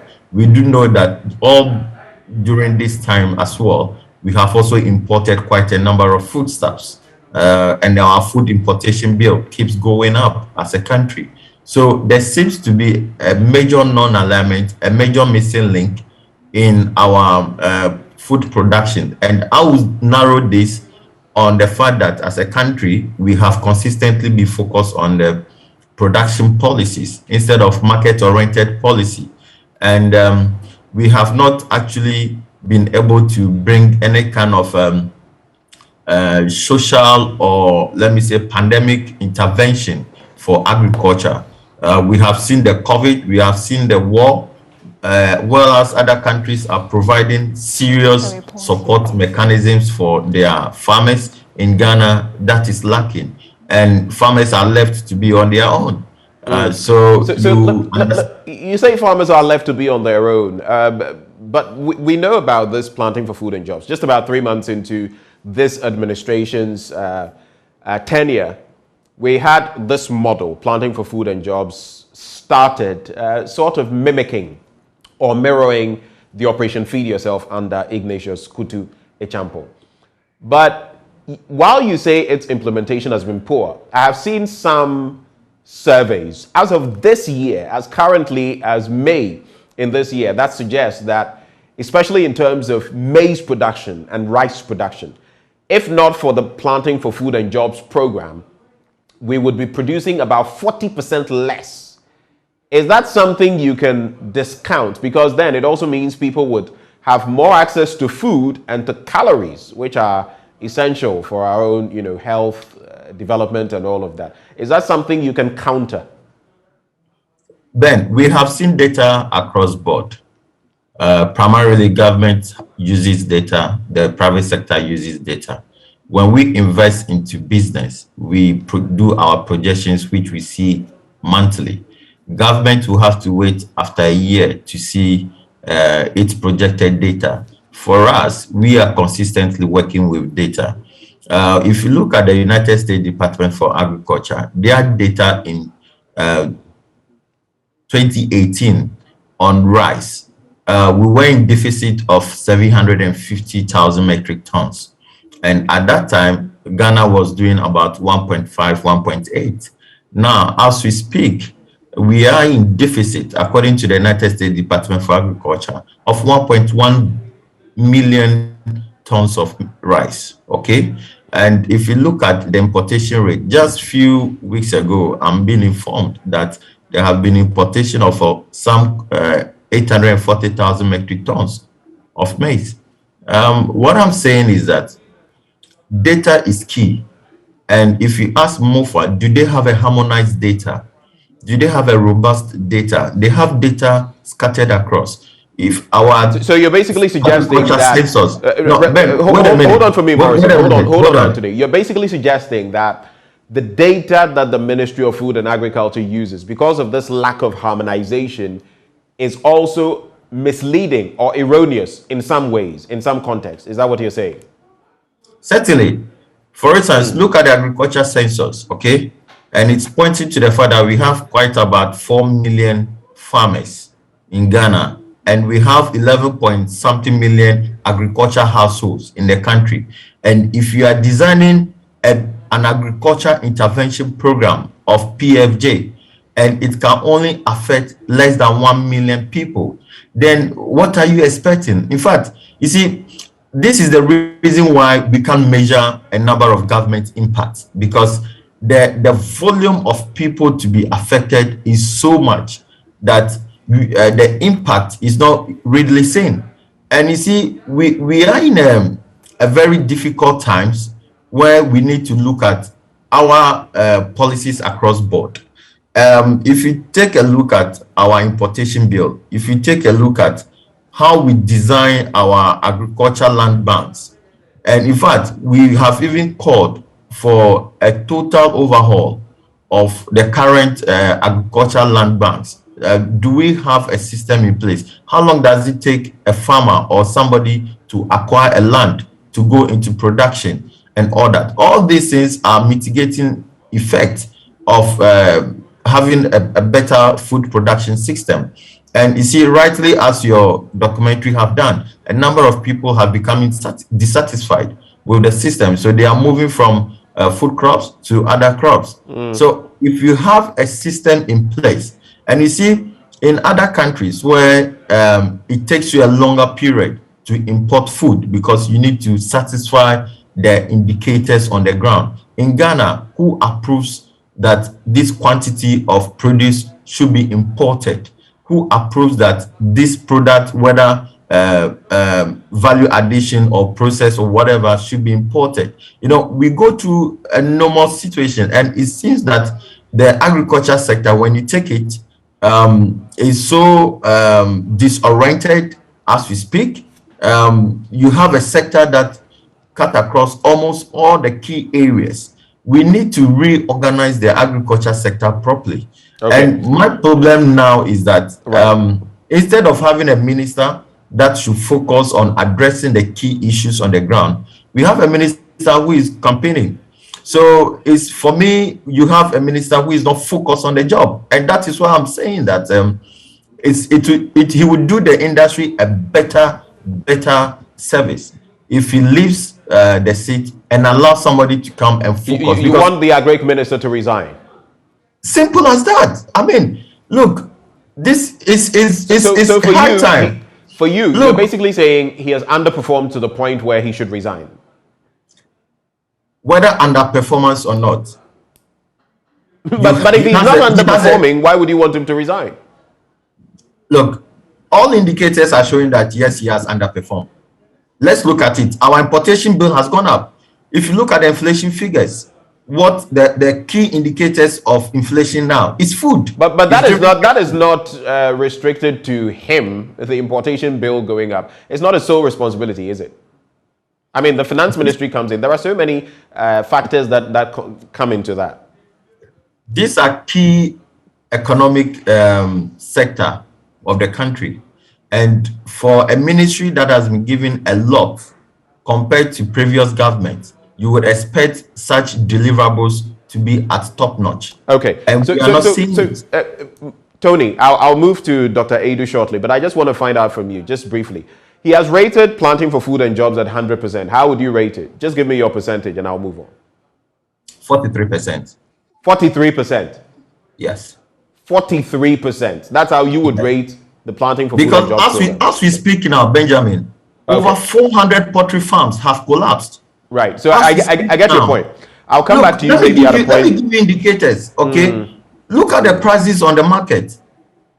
Okay. If over 50 trucks of tomato moves from Burkina Faso every day into the country. And this is happening under a minister who says that he has transformed the industry. Right. So point made. Maybe later you can expatiate on the breakdown. But Dr. Adu, thank you so much for your patience. I just wanted those who are really here in the thick of things, engaging farmers and farming themselves to create the context for us as we even get ready to get into food crops and cash crops and all of that. But for you, just to take you down memory lane, when the Planting for Food and Jobs program was set up in 2017, this was the idea, this was the campaign in 2016 ahead of the MPP's win. To address the challenges in the agri sector, the NPP government, in their manifesto, sought to, quote, modernize agriculture, improve output efficiency, achieve food security and profitability for farmers, all directed at significantly increasing agricultural productivity. When you look at the tens of millions that we've expended on Planting for Food and Jobs, and you look at the script, what we were supposed to achieve, how effective, efficient has this been? Thank you very much, Benjamin, and good morning to Farmer Morrison and the lady in the studio. And Enyonam is her name. Viewers. Yes, Enyonam, good morning. Yes, I would want to say that the minister rating Planting for Food and Jobs as having performed 100%, I think is far-fetched. I don't know what Dr. wanted to... So yes, we're struggling to hear you a bit. You say it's far-fetched. Could you just start over again, but speak up a little for us?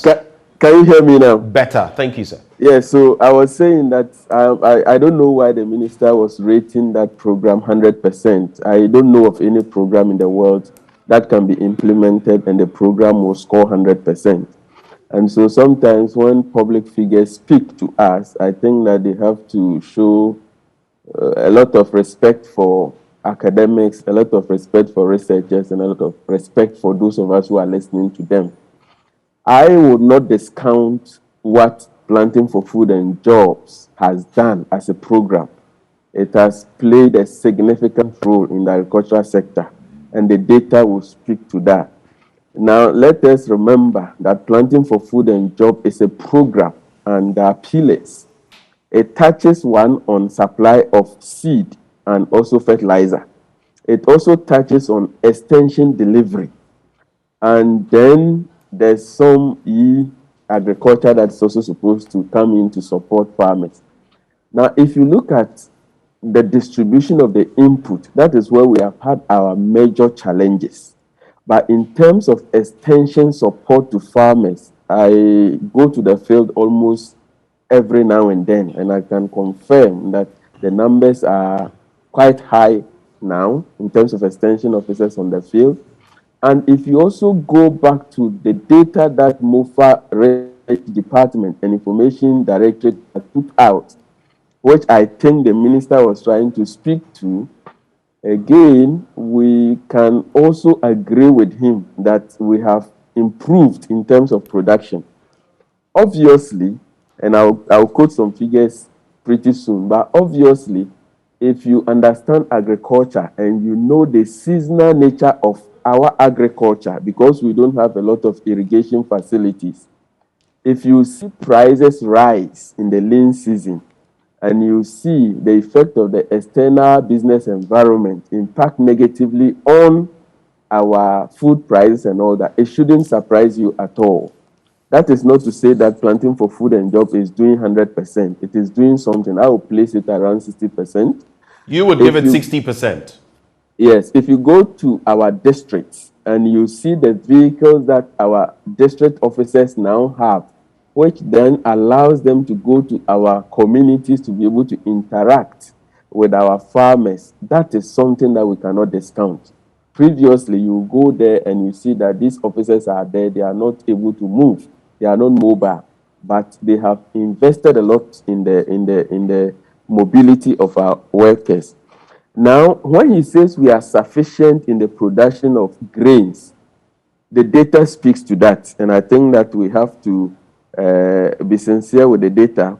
And this data, if you look at maize, for example, and you look at the food balance sheet that was posted by Ministry of Food and Agriculture, and this is 2020-2021 data, our biological production was about 3 million metric tons compared to our total food requirement of about 2.3 million.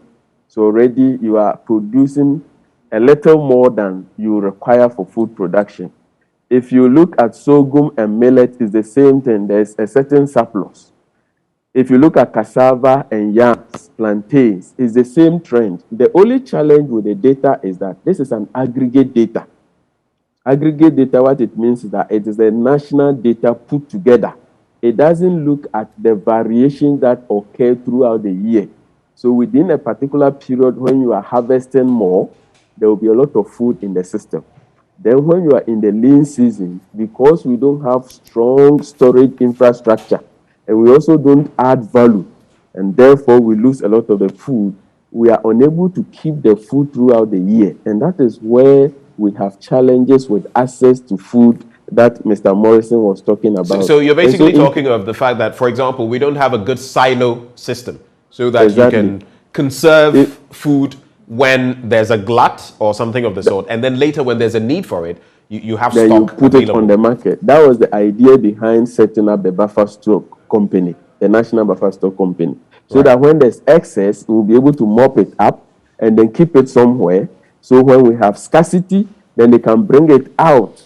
For example, now that maize prices are going through the roofs and poultry farmers are not having access. Right. If we're able to store enough in the bumper period, we could have released them onto the market, then prices would have come down. And so I want to say that we have challenges with the distribution network as well. Sometimes you have food produced in some parts of the country, and bringing it to the other parts of the country becomes a challenge. Right. And then transportation costs will come and add to the price build-up. And so it is not surprising that the prices are going up. But let me say that Planting for Food and Job has not scored 100%, but we cannot also discount the significant impact it has had. The data will tell you that almost all the sectors of the Ghanaian economy grew negatively or marginally in the period of COVID-19. It was only agriculture that was able to grow significantly by about 5 or 6% in the year 2020. And so this is a sector that is resilient, but I agree with my colleagues that it's a big sector. There are so many players in there, and if you really want to make significant impact, you need to put a lot of resources behind the programs that you implement and get people on the ground, let them look at the structures so that you can have efficiency when it comes to distribution of inputs, so that all those who are supposed to have access to these inputs or have access to them, they can deploy them at the right time, and then we can see the results translate in terms of productivity and farm incomes. So while you disagree with the minister in terms of a very whole 100% score of PNFJ, you say, and you're scoring him at 60%, you feel that some good work has been done. I make the point because the minister himself tells critics that, look, if you say this has failed, then you're not being realistic. But on the other hand, you have those like Farmer Morrison, Anthony Morrison, your colleague on the other Zoom connection, who says he should resign. He's a flop. He's not delivering what boons this entire program was supposed to deliver. Do you agree with him? Is it time for the Agric Minister to shove off for someone else to take over? Well, I think what I got from Mr. Morrison was that now he's running around campaigning with all his billboards around. And so if you are focusing on a presidential bid, obviously your focus on agriculture will go down. No, and but I he also think makes that the is point that basis. he has simply not delivered in addition to that. Well, I would say that I have seen a lot of great ministers in the past. And I cannot say that he has not delivered to that point where we have to ask him to step aside. If he says he's not focused because of politics, so he should go and do his politics, let somebody step in, that one, I think I can agree with him. But on the score of performance, I think if we want to rate all ministers in this government, then we can do that analysis. But I don't think that if you put all the ministers one against the other, and we want somebody to resign, I'm not sure it is the Minister of Agri who has to resign. That begs the question then. I mean, you've delivered your score for Planting for Food and Jobs. But if I asked you, based on what you've seen since 2017 till now, to rate his performance as Agri Minister, on a scale of 1 to 10, what would you give him? Or on a scale of 1 to 100? Personally, I will score him around 55%. 55%?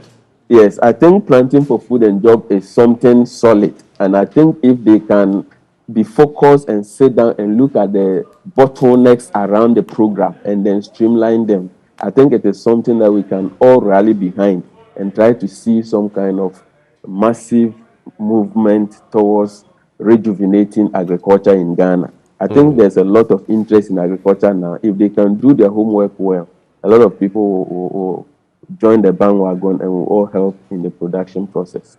All right.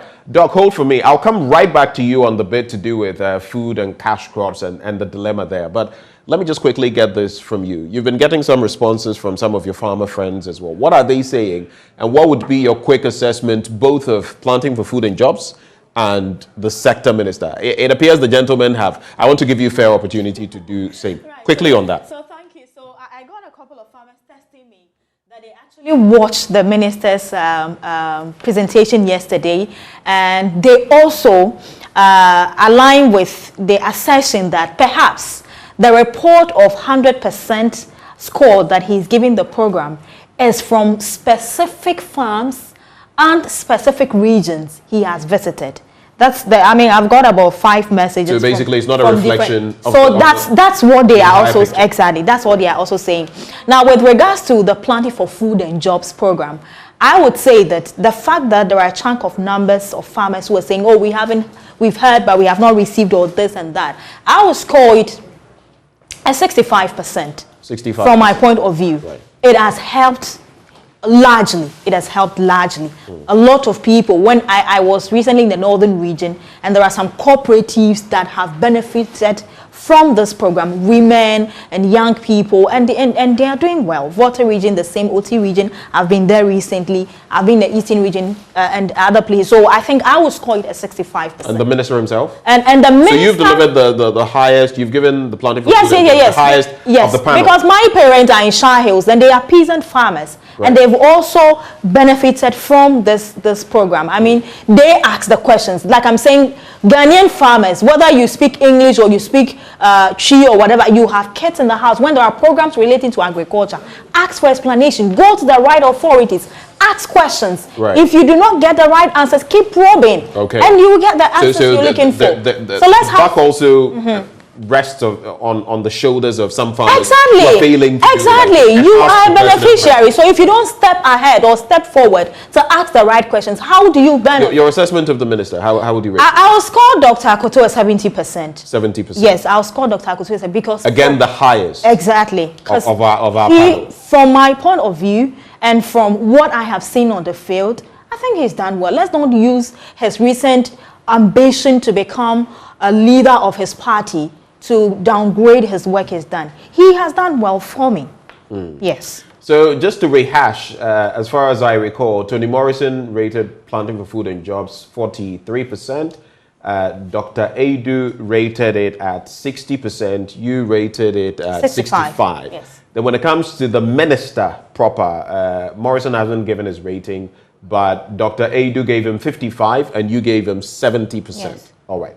let's move the conversation forward. Dr. Edu, now, we're looking at the food and cash crop situation as well. And we know that, yes, a lot of farmers opt for the cash crops because of exports, value, and especially in these times where across the world, there are some challenges when it comes to some particular crops. They would want to go into them. But then there are food crops basic to our sustenance when it comes to feeding the nation. And it appears a lot of them are moving from those food crops and opting rather for the cash crops. From where you sit as an academic, how do you explain this? Thank you very much, Ben. Again, this is an old phenomenon in farming, and where I come from in Western North, my parents were doing food crops and they were also doing cash crops. Those of you who are familiar with the cultivation of cash crops like cocoa, oil palm, mangoes, you cultivate them using what we call maize cropping. Now, maize cropping is where you cultivate all the crops together on the same field. And it gets to a point, about 3 years, 4 years, maximum 5 years, you see that the canopy will then begin to form. So if it is plantation of, let's say, oil palm or cocoa or rubber, the canopy will form. That is where you cannot grow any food crops any longer. And so in the literature, most of the researches have not been conclusive regarding the impact of plantation crops on food security, because there's a certain complementary role that they play. As you grow more plantation crops, in the first 3-4 years, you are also growing more food crops. And so in terms of availability, you are likely to see that we are going to produce more. But if you now extend it beyond 5 years and you are going to medium to long term, that is where the challenge can come in if we are looking at the national picture. Now, if everybody decides to convert the food crop land to cash crop, and we are all doing cocoa, we are all doing rubber, we are all doing oil palm plantation, and they all form their canopies, yes, we'll have money in our pockets. But at the end of the day, when it comes to the production of the staples, we are going to have a big challenge over time. And so I have, for example, said that there's need for us now to think about a plan in terms of our land use, so that we already know the amount of arable land that is available, how much of it do we want to convert to plantation crops, and then how much of it do we want to reserve for food crop production, so that we are not taken by surprise. Because the way it is, government is projecting the production of these crops through what we call PED, planting for export and rural development. They are raising seedlings, which is a very good idea, and they are giving it to farmers who are doing all these 3 crops. The bit that is missing is a plan on how we are using the land. If we are not careful and we leave farmers just to do whatever they are doing for the next 10 years, before we realize we will have very limited land for food crop production. So I think it is about time, and I'm happy that So in other words, that is not being, sorry for the interjection, but that means that is not being properly regulated per agric structure. We are not properly looking at that, and like you're saying, you envisage in 10 years it could become a problem for us. Yes, from the interaction I've had and my own visit to places, the people scrambling for seedlings and moving up and down, people changing from this crop to that crop, it doesn't appear that there's any policy decision around land use. And this is where I think that the ministry can come together with all the stakeholders so that we can fashion out something. So that if, for example, you have 10 acres of land, then you need to commit maybe just a 60% of it to plantation crops and keep some for food crops. Speaking as somebody from Western North, I know of districts where they cultivated cocoa up to a point, and they had to always come to Kumasi to buy rice and buy yams to go and feed the people there. So the plantation crop is good. It can give you money. But if you have money and the food crop is not on the market, then there's scarcity. People in the household will not get food to consume. And at the end of the day, the country might have to now import huge volumes from outside the shores of the country. And that is what then will exert enormous pressure on the currency again. And Farmer Morrison was talking about the currency not doing well. And if we are not careful and this trend continues, we will get money to buy food, but that food will come from elsewhere. And that is going to affect the performance of the city, and jobs will also suffer. In the meantime, the prices of these food crops are soaring, and people are, I mean, you go to market now, and a typical way of gauging this is to go to food vendors or restaurants or restaurateurs. They will tell you that, look, basically we're getting these food items, we're purchasing them at X amount a year ago, X amount or Y amount 6 months ago, or even just a week ago. And today, we're purchasing it at this price. Typical of the set tomatoes. The price fluctuations, seem to be massive. And if you purchase just one tomato for 2 cedis 50 pesos or 3 cedis, it paints a picture for you of the corners people will cut and what impact that could have also on consumers. So what then accounts for this? When the minister says, we are sufficient, if you're criticizing, it's because you are not seeing what is on the ground. But what is on the ground is that these food crops, the basic things we consume, are selling at very high prices. How do we reconcile the two? Yeah. So Ben, our agriculture is quite vulnerable to the environment. We are a country that relies on natural rains that God provides. We have not done well with our one village, one dam policy. And so what is happening is that if it doesn't rain, we are unable to do well. And we all know what happened last year. The weather pattern was terrible for farmers. This year, it is better. And so we are hoping for something positive. And because of what happened last year, we don't have enough of the food supplies. And that is one reason we are having scarcity on the market. The second reason we are having high prices is that the fuel cost is also very high. And most of these commodities are produced in the hinterlands. So for these trucks to go there and bring it from the Gosos, from the Ejuras, from all Nkranzes and Techiman and all those all the way right to Accra and Kumasi and all that, then the price will naturally go up. And so we have a challenge with transportation network, we have a challenge with fuel prices, and then we have a challenge with the quantity itself that was produced last year. And so I'm not surprised at all about what we are seeing. If government can do something about the fuel prices, then maybe that will help. What has created a challenge for the vegetable sector, the tomato you were talking about, is our inability to develop our irrigation infrastructure. So we cannot produce. So Farmer Morrison was talking about bringing volumes of tomato from Burkina. At the end of the day, which we've done it's a no-brainer, isn't it? Because we've done this for decades, for as long as I can remember, and we're still relying on them for tomatoes. And that is the sad reality of agriculture today. And that is where we normally cannot rate the minister that high, because a minister that also promised one village, one dam, one was expecting that at least we'll have a very vibrant dam, at least 10 of them now working. I will pause to caution that next time when we are coming out with some of these things, let us be a bit measured.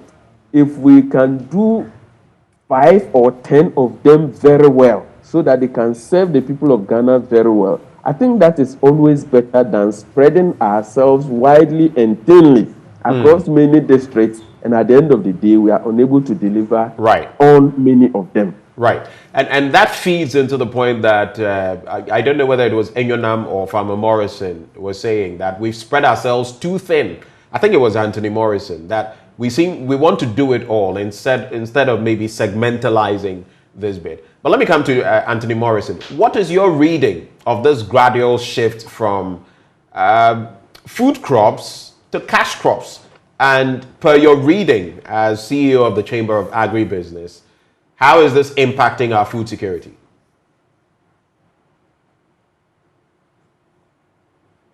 Hello, Mr. Morrison? Yeah. Yes. Thank you, Ben. I think that this has been an age-old rural agriculture strategy as farmers actually use the various pricing on the market to determine when next season should be. And as a country, we have not actually contextualized or positioned ourselves properly at the various agriculture district offices to inform farmers how global happenings or shaping are also shaping our food production. I would want us to look at this from some key points. So what has been the household hunger scale as rural people? What has been the food consumption score? What has been the reduced coping strategy index, and also the livelihood coping strategies? These are factors in the rural economic sector that farmers adopt to see how the rural economy is responding actively to the national economy. And I would say that if you look at the past 2 seasons, we've seen increasing cost of production on the part of the food crops. Okay, now, and what is also happening on that level is that when farmers spend less in doing production, then they sell off at the farm gate at a less cost. However, before the period between the production and the market, there is a sharp increase in the inputs that are required for the next season. So it becomes a major challenge for farmers to reproduce the same acreage they did the previous season. So they will have to look for an alternative to go and make or to be able to increase or find a way to access the same quantity of money that is required for them to be able to be sustainable in the food crops. And let me say that as for the cash crops, it's not something that just spring up within a day. They have the cash crop farming, they have the farms already, just that they refocus the little they have towards the sustenance and management of the cash crop farm, so that they will, for instance, I told you earlier that last season there was about 750 plus cities that was done for an acreage of maize. Now they are doing 1,300, 1,500. So, but the farmer sold his crop last season somewhere 120, 130. Now the farmer is seeing the market responding to 180 Ghana cedis for 50 kg.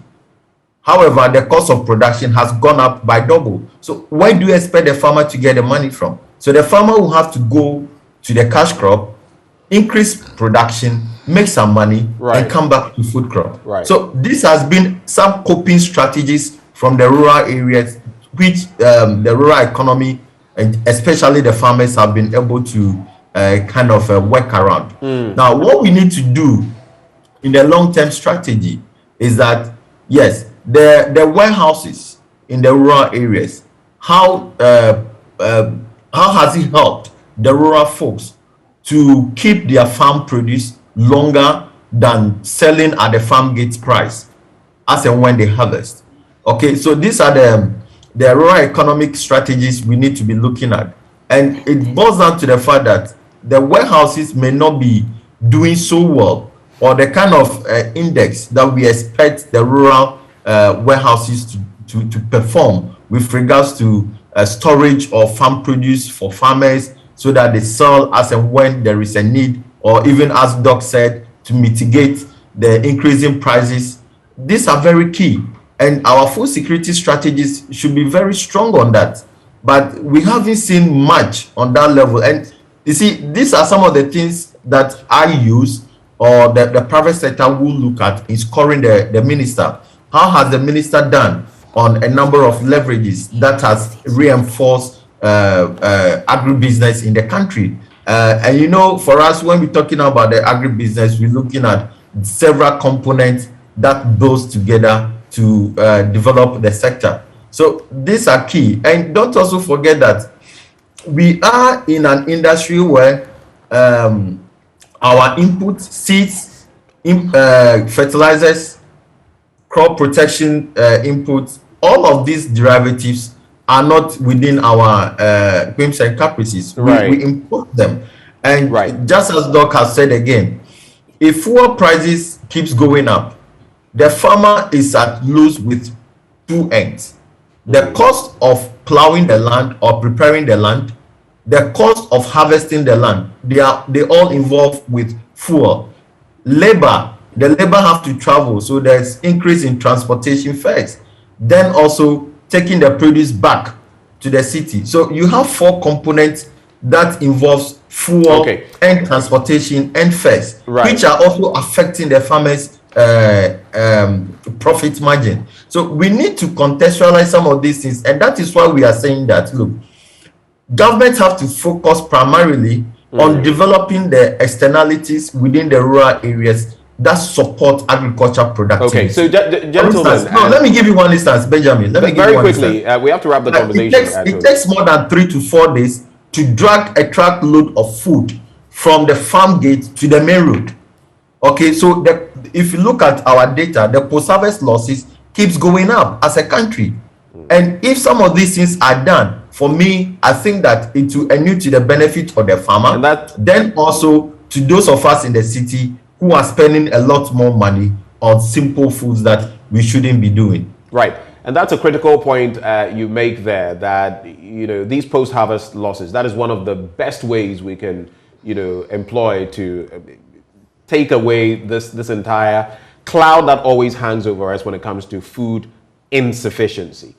I want us to wrap maybe in about a minute each or less. The Agric Minister is also calling on commercial banks to lend to farmers. He is saying that there have been calls from MOFA, the Ministry of Food and Agriculture, but they are not responding. Rather, they choose to lend to these women who go to China and buy cheap products and come and flood the system with them. But the banks also have their own, you know, guidelines and things that they will follow in their interest, because they are trying to make a profit and get profit for their shareholders and all of that.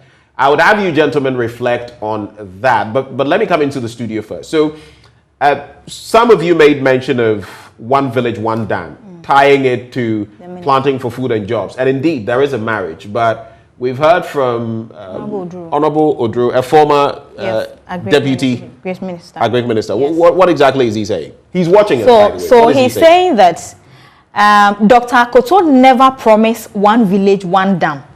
It is an initiative rather of the special ministry. It is special initiative. Yes. Right. It's the ministry's special initiative, but it is not a promise made by. I don't know whether anyone said that it was Dr. Akoto specifically, but I think that addition is also in a good set. So your quick thoughts on lending to farmers, and maybe any other thoughts, because you've not had a final bite on the last. So with regards to lending to farmers, this is what the banks are saying. The banks are saying that agriculture or farming in general is a high risk kind of venture. And also, you know, Ghana, our farmers are mainly made of almost 70 to 80% are the peasant farmers. And then the small number is the commercial farmers. Now, these farmers do not even take insurance policy for the various crops and livestock and all that they do. So the banks, you know, fear as if I lend to you. Last year, for instance, there was a farmer in the eastern region who sent me videos and pictures of his about 10-acre cabbage farm that was flooded. Wow. So imagine you've lent 50,000 to such a farmer. Your investment gone down. Nice. And so this is why I say that the agricultural insurance pool that is working with farmers, they tell me, I met with the CEO, and he told me, and you know, we don't work with individual farmers, we work with cooperatives. So if that is your plan, why don't you go there and help them form cooperatives so you can work with the cooperatives? Because individually on their own, the farmers will not have the means to tell you, I want to insure my crops. Right. How much is he even using for the farming? This year, for instance, there's a 45-year-old farmer. He's a disabled farmer who plows about 5-acre chili pepper farm in Adan. I have to, from my pocket, support him to start the season. Wow. So how does such a farmer, he doesn't have irrigation in his farm, the land is very dry. I sent a video to your producer, but I guess it's too late. There are farmers also in Adan who have to use tricycle to go and fill Kufuor gallon before he can come and irrigate his watermelon and tomatoes. So such a farmer, how does he have extra money to go and insure his crop for a bank to be sure that, okay, your crops are insured? What's the solution? So the solution is that we have to pay attention to, one, helping have small dams in these areas, so that farmers who are in a certain area can have access to this dam to irrigate their crops. Okay. Are you getting it? And also the agriculture insurance. Which would then mean that if one village, one dam were more effective, that would also help. Probably we should pay attention more, right, so that our farmers can be able to irrigate their crops and plant all year round. Are you getting it? And about the roads, it's been a long call that our roads should be, constructed so that farmers can move food easily from the farm to the market. Okay. By so doing, my mother in the market will not also increase the price, because it took a very long time for her to, get the bus or the truck from the farm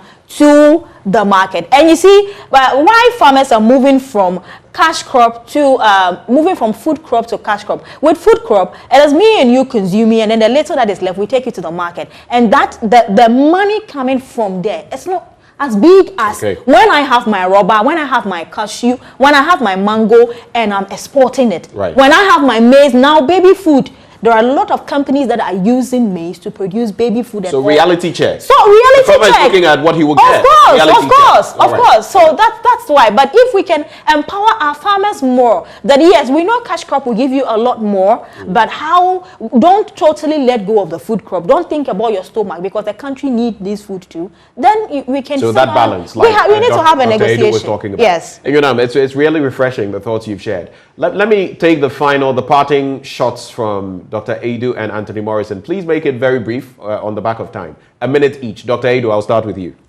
Thank you very much, Ben. Access to finance is a big challenge to our farmers and all the actors in the agri value chain. Now, the minister is talking about commercial banks. What has he told Agricultural Development Bank? I've been teaching agricultural finance for many years.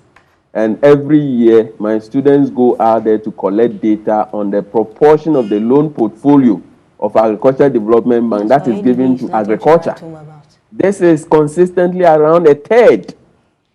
So if you are a bank who bears the name of agriculture, you were established to develop agriculture, and the government, the country, cannot insist on this, and we are asking ADB to now run as any other commercial bank, what business do we have to go and tell the other commercial banks to now turn to farmers? Please, let government ask Agricultural Development Bank to come back to its original mandate. Let them support agriculture, and we will see the results. Okay. Thank you very much. Thank you so much. Professor Richard Edu. Anthony Morrison, less than a minute if you can. Yeah, Benjamin, I think that the solution to best solve our agriculture financing issues lies primarily with the government. The banks have investors, the banks have shareholders, so they need to make money. For me, I think that first of all, as a country, we do not have a credit score for farmers. So it lacks, if you look at their portfolio, their debt portfolio, majority is about agriculture. I was with them a few weeks ago, and they open up the budget, the debt portfolio. You realize that agri occupies more than a third of that, which is not good. Our farmers are just not being truthful. So we need to put our farmers into a situation where they stop thinking about everything free. The freebie is becoming too much. And I will have one solution for this current issue. Is it possible the government, the minister, the president can look to set up the National Food Security Bureau, where we will appoint major CEOs of multinational companies here in Ghana and BOG government and the likes to raise funds for Ghana's food security strategy. Because if such a money is there, like it's been done in other countries, that money is being used to mitigate the insurance and also the loans that are given to commercial farmers. So we need to develop a strategy that is sustainable. We also need to understand that the likes of MTN, Cosmos, Gold, and several other multinational companies can pull in money into agriculture, because at the end of the day, we don't eat telecommunication, we don't eat oil. It's food that we survive on. So if some of these cannot put in their corporate social responsibility, some quota, and government also providing some tax leverages for them, our situation wouldn't go well at all. We will continue to be in the mess in the years to come. And you see, we are globally, they are talking about the financial meltdown again. So this Tony, is a time we really have to go. So serious economic strategies to solve our problems. All right. Anthony Morrison, CEO of the Chamber of Agribusiness, himself a farmer, he joined the conversation. We also had Professor Richard Adu, an agri-economist at the KNUST. And of course, in your name, Manye, you do snail rearing. Yes, please. How many snails do you have? I have close to 1,000. You have close to 1,000? Yes, please. That's his big business. Last time I bought snails, you know, be small money. And your name, Manye, is an animal husbander. Is that what you guys call it? All right. That has been an interesting conversation we've had on agriculture, food crops, cash crops, and the entire mix, planting for food and jobs. But up next, we keep our eyes on men's gold. It's our total recall with Joseph Akable. Some very interesting dynamics that have been revealed. Bernice Abubeidu Lanza will be in your shot as we have a discussion on that after the break. Stay.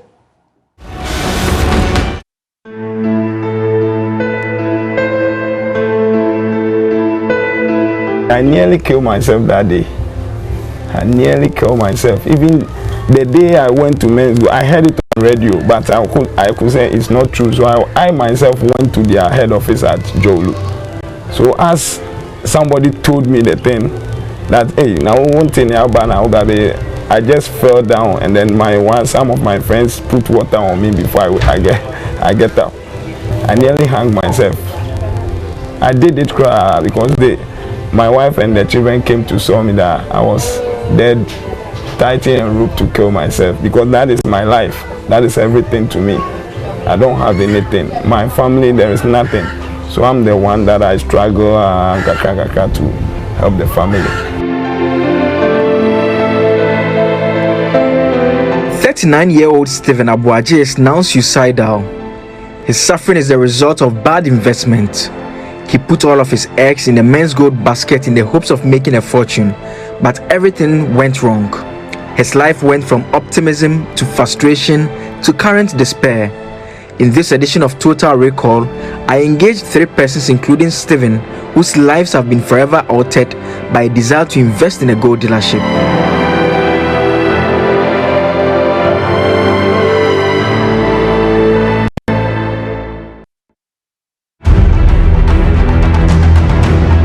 Men's gold was an investment that was too good to be true. Investors were assured of 7 to 10% monthly returns of investments. So people invested with their life saving and even secured loans and invested in a men's gold business.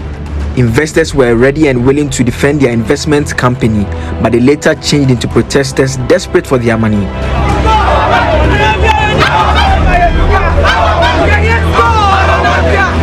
In July 2019, state prosecutors filed charges including defrauding by false pretenses against CEO of the defunct company, Nana Pia Mensah, aka Nam1. This was after he had returned from the United Arab Emirates, where he had been in custody for months. To assist us make full recovery of the amount owed men's gold by Horizon Royal Diamond in Dubai. As an act of good faith, we are willing to engage the Attorney General's office on the best possible way for them to aid men's gold by employing international law and diplomatic relations to ensure we achieve this objective. 2.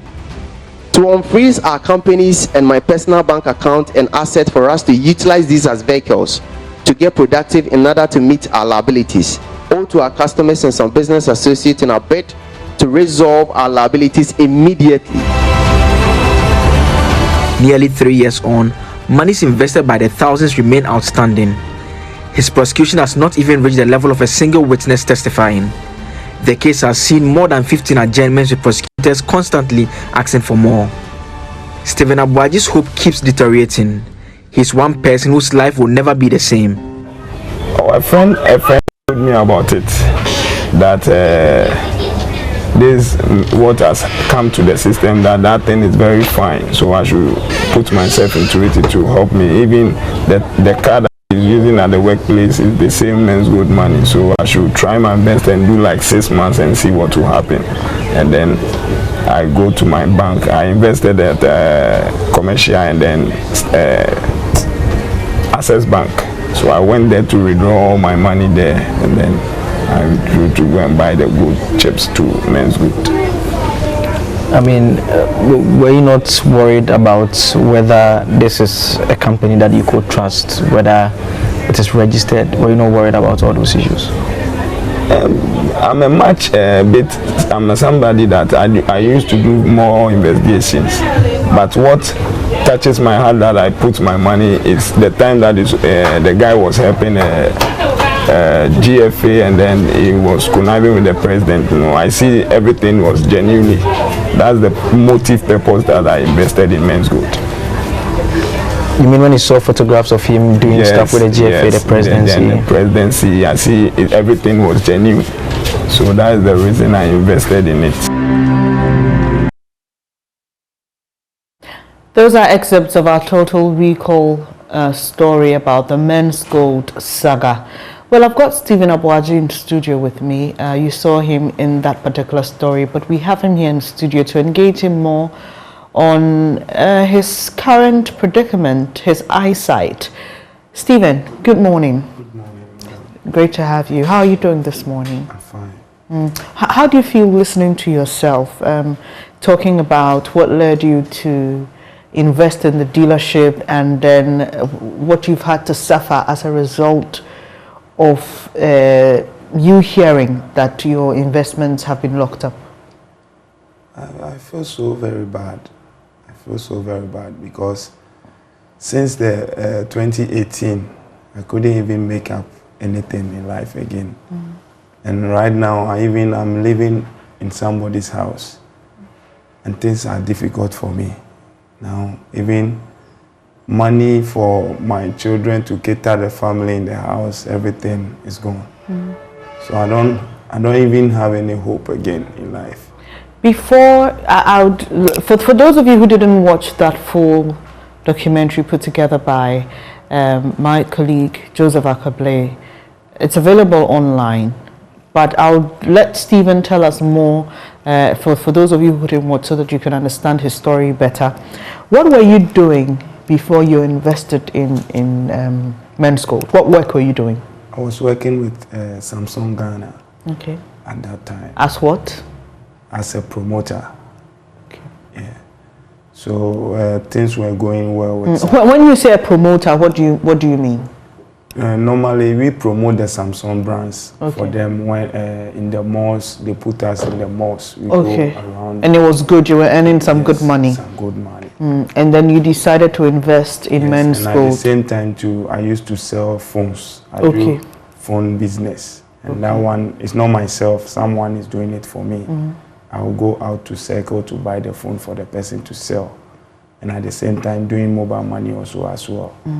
So you were a man of many things, because you wanted to earn money. We heard you say that you're not from a family that's so well to do, so you really wanted. So when you saw the opportunity in men's gold and you thought it was good business, I'm told that you invested almost 100,000 Ghana cedis in there.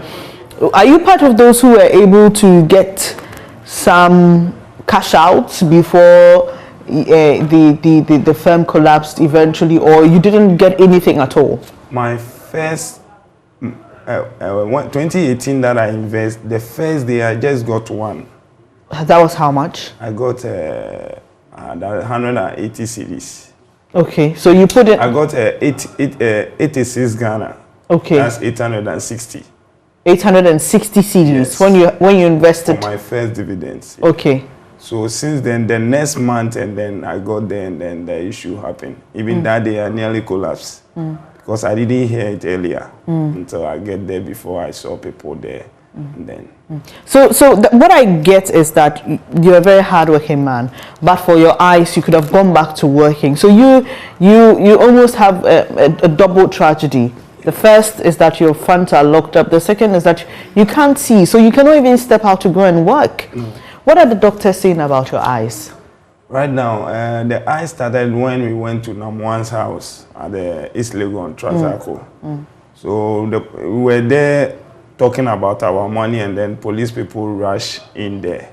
So we were trying to, some of us ran away. So as I'm running, I didn't even see that there's a gutter in front of me, so I just fell down. So as I fell down, I started feeling headache since that time. So the headache started, and then I said, no, let me take to hospital and then see what will happen. So I decided to go to hospital, and then 37 told me I should go to Kwalebu for the eye, because the thing that is happening is from the eye, it's not my head. Okay, so at what point did you realize you were losing your sight, and did it happen instantly or gradually? It didn't happen instantly, because the time the thing started, I was trying to get some money so that they told me I should do a surgery first. After the surgery, things will be okay. So I was trying my best to organize some money, but I couldn't get anybody to help. So one day, the same as I came here to do an interview, and then one of your sister stations, I was there for men's good activity, and then they saw the way my eye was, water was coming from my eye a lot, and he asked me what is happening. I said, oh, I have an eye problem.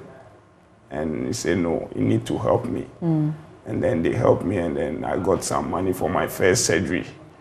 So as they did the surgery, everything was okay.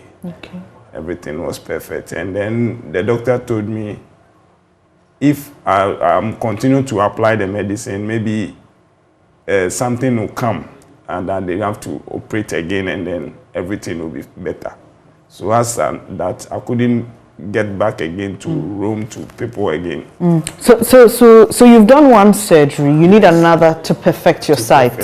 All right, so at that point when the water was coming out of your eye, could you see? Yes. You could see. But it's not so deeper. Okay, like it was before. Yes. But after the surgery, now you can't see at all.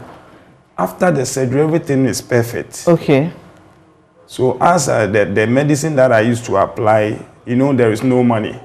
So the medicine got finished, I couldn't get again. And then I couldn't also go back to the hospital to see whether maybe something will come from there. But when you go, they will need money for you to get your medication. So I decided no, and then I will try my best to roam around. So as I'm waiting, and then the eye started going back down yes. again. So when was the last time you saw the doctor? When was your last review? I think that was last 2 months. Last 2 months. Yes. And at that time you were told you needed surgery. He said I needed surgery. So right now, how do you see? Right now, the eye, when there is a light, I see the light. I can see a light on. Okay. And then when there's a flash, I see flash. When maybe you pass through, I can see that somebody has passed. Okay. But I can't see you clearly. That is the thing. So you can't see me now? I see somebody sitting beside me black, but I don't see your face. You don't see my face? You don't see the details of even what I'm wearing? No. How much do you need for this second surgery? 180 cedis. 180 cedis? Yes. No, 170, sorry. 1,700 or 100? 1,700. Okay, because you keep using the old and the new, so I'm a bit confused. So 1,700 cedis for the surgery. Where did you do the first one? Kwalebu. And so this second one will also be done at Kwalebu. Yes. And you're saying things are so bad you can't afford 1,700? Can't afford, mommy.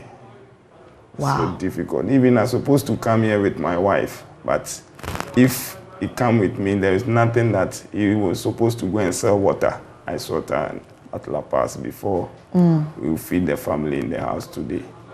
So I came with my small boy.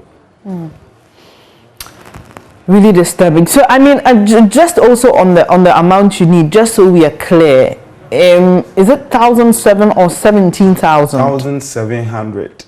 Just 1,007. Just 1,700. Yes. A little shy of 2,000 cedis. 2,000 cedis, yes. But they told me with the medication and everything, it would be like 2,000. I should hold like 2,000. Yeah, after the surgery and the medication. Okay. I'd like to take you back to a point in that interview where you were talking about when you almost killed yourself. Some people may not understand the gravity of your situation and they'll say, oh, but this one, why would you want to kill yourself?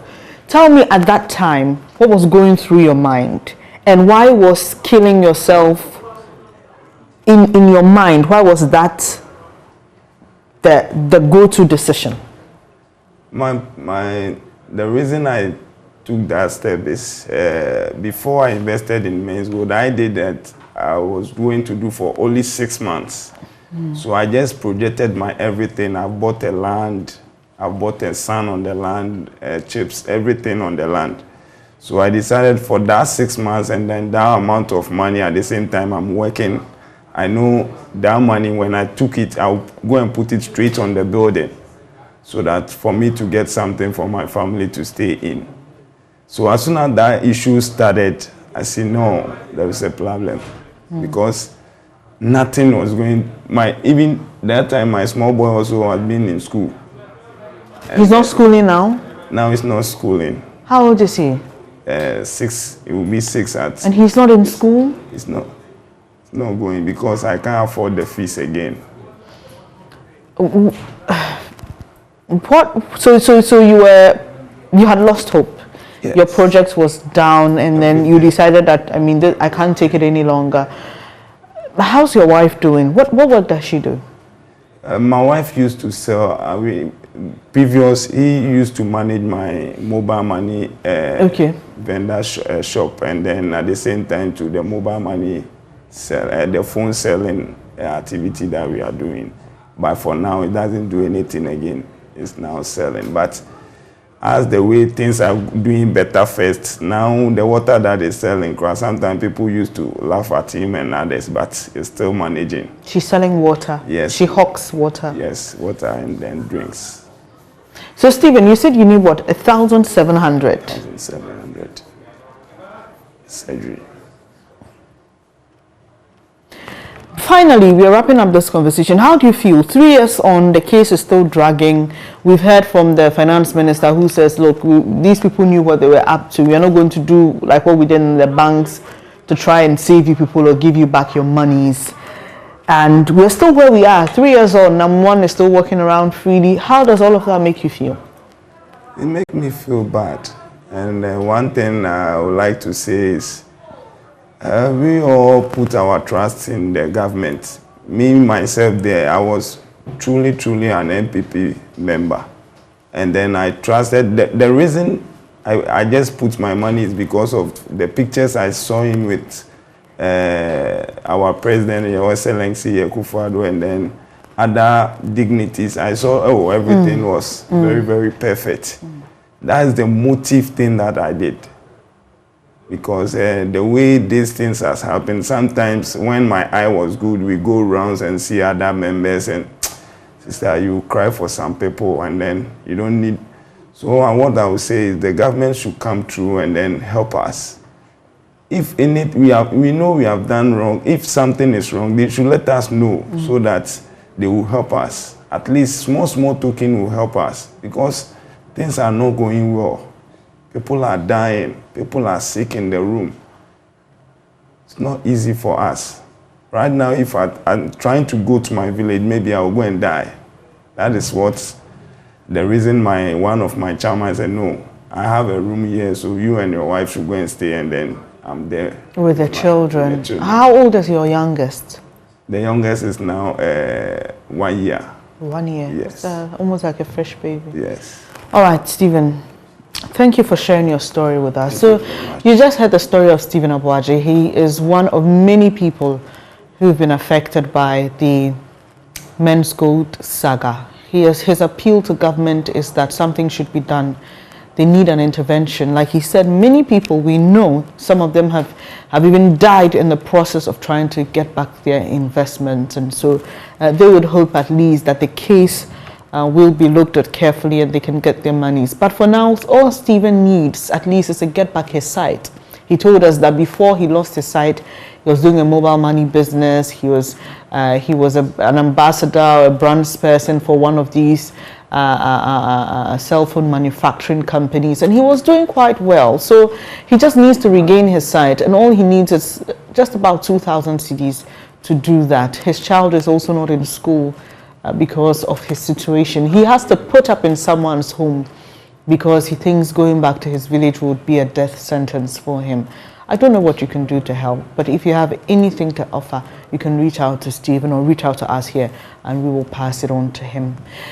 Well, it's now time for our exclusive conversation with former Energy Minister Boakye Agyarko. In this interview, he talks about what he's been up to since he was sacked and also what he's been doing as he prepares to vie for the flag bearership position of the governing New Patriotic Party. What's been keeping you away, really? Minding my own business, but doing a lot of things. A lot of family issues, a lot of traveling around, a lot of talking to party people, involving myself in a lot of the party activities. So, I see that you're still passionate about the New Patriotic Party. That is my inheritance. The tradition is my inheritance. My own father started politics in 1943 and graduated into the NLM, the UP, and then had to go into exile under Nkrumah for 7 years. He came back, was in the Progress Party and the Popular Front Party, even though at that stage, age had caught up with him and therefore was not very active. Nonetheless, that was his tradition. And he leaves it to us as our inheritance. And if you are not passionate about your inheritance, you are the force that will destroy that inheritance. So yes, I'm passionate about that tradition, but for a purpose, to the service of my country. We'll talk about that service in detail, but first of all, I'm sure that you've been monitoring the reorganization process of the New Patriotic Party. It started this year. A lot of rancor at the base when the reorganization process started. We've seen some changes in leadership at various fronts, and we're now faced, and I mean you as the New Patriotic Party are now faced with the opportunity of electing your national leadership in terms of the executives, which is happening in a few days from next month. Few weeks from now, it's fair to say that. What's your impression of the reorganization process itself? Well, this is a ritual we go through every 4 years. And as I wrote in the graphic a while back, it is a ritual that always has its rancor because of the competitiveness of it and because of the strategic imputations people make for their future political careers. So it is unfortunate but necessary part of the arrangement. I cannot claim to be happy when things like that happen. We've gone through it many times, and we ought to, by this time, have nailed down the propositions and the processes much better. I hope it is advised to us that going forward we can do better and must do better. Here we are, we've gone through the polling station exercises, we've gone through the electoral area coordinator, we've gone through constituency regional, and here we are, national, to elect the 17 men and women who will lead the national party. I pray and hope that decency, fair play, decorum would be the hallmark. Because you see, at the end of the day, the nation is watching us. The nation is watching whether we will live up to our credo or whether we will fail in that matter. Whether we will live up to that credo and enhance our image as a national political party, or whether we will fail and damage the corporate brand and image. That is the proposition before us. And all of us must be cognizant of that and say that, yeah, we will stand up and be counted so that the future of this party will be bright, because then we have become attractive to the majority of the nation. So what you're saying is the NPP is not as attractive as it should be now? That is not what I'm saying. What I'm saying is that we can be more than what we are. And all organisms must grow, must be better. When we started this party, we were not where we are now. But our conduct and our performance must keep on enhancing the image of the party.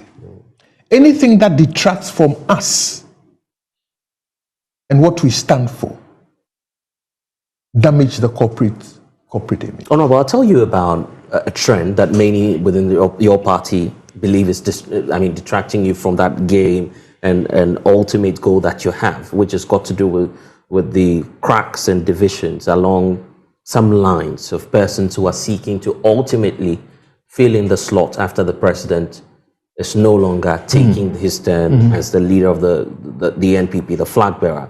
And I'm sure that you've heard some of these reports that people are aligning on grounds of the Alan Baumia camp. Your name has also come up anyway. Are you first of all in the race, standing and making that firm decision that, well, I want to lead my political party? Absolutely. Going into the future? Absolutely. You're running for president? Yes.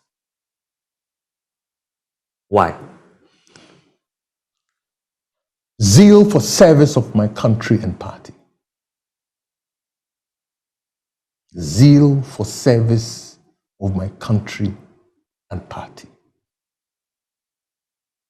How determined are you to achieve that target? Absolutely. This is not a matter you trifle with, right? It must attract your full commitment, right? Drink deep or touch not. So I'm not going to trifle and play around and then say, well, no. I'm committed to it, and I will do the best I can as God makes me able to achieve it. And what you are in for will definitely open you up for some assessment in terms of what it is that you've done in the past in your service, public service and other opportunities that you've served in or capacities that you've served in the past. One of them that comes to light obviously would be your tenure as the Minister for Energy. You still insist that your integrity is intact regardless of the circumstances surrounding your resignation. Don't you feel that could be a big challenge for you? But the thing is, we're look, to assess your performance. What politician or public servant hasn't been asked to leave a position? What is the impugning of integrity? President said, I gave you the job, I want you to give my job back to me. End of story. Was it as simple as that? Yes. Has anybody accused me of stealing money? Have you heard anything like that? I'm asking. Well, that hasn't come up, but of course we don't know the exact circumstances around. Well, if you don't, decision. if you don't know, that's why if you don't know, then the opportunity is here to ask you. No, if you don't know, then let's not get hypothetical and speculative, right? He who alleges must prove. If you are inquisitive enough and want to find out, you ask the president. Why did you sack him? He may have other reasons, right, that I may or may not know. So you ask the authoritative decision maker as to why he took a certain decision. You have your own judgment about that situation. My judgment is unimportant. Whether I agree or not, that is his. That decision is his to make, unfettered. I guess you may not be necessarily bothered about what's happening in terms of your decision to resign, but many argue that it will definitely come up. You have to work with the same class of people or group of people if indeed you want to succeed as the presidential candidate. Even if you get to win, these are the same elements that you'll be dealing with. For instance, it's been alleged that you're not in good terms with the president. Who alleges? When was the last time you spoke to the president? Do you have to speak to somebody, or the fact that you're not speaking to somebody means you're on bad terms with the president? But this is supposed to be your good friend, someone you've worked with on a project to win political power. When was the last time you spoke to the president? Maybe a year ago. That clearly shows that something is not right. No, that doesn't mean anything. You see, to impugn hatred or something amiss because somebody hasn't spoken to somebody, I think it's ridiculous. Right? My best friend in the world is called Godwin Boateng. He lives in the US. We haven't spoken for 2 years. But deep down in our hearts, we know what bonds us. I haven't spoken to Gordon in 2 years. And if we should meet today, it will be like we've never missed a step. So that is trifle. Right? But working relationship is key, you agree? These are your former colleagues, these are persons you served with in government. At least you should maintain some cordial relations with them. I do have cordial relations with a lot of people in the party. Including the president? What is cordial relation? When we meet, we are very decent and civil with each other. Right? Like most of my colleagues. Naturally, I'm a hermit. Right? So if I haven't spoken to somebody, you cannot impugn discord or hatred. I think you'll be driving the ball too far. Yes, we are in a political party. As Darocha used to say, you don't have to be friends to be in the same political party. You have to have the same common objective of service. Once you have that affair, you are done. Right? You don't have to be friends. Okay.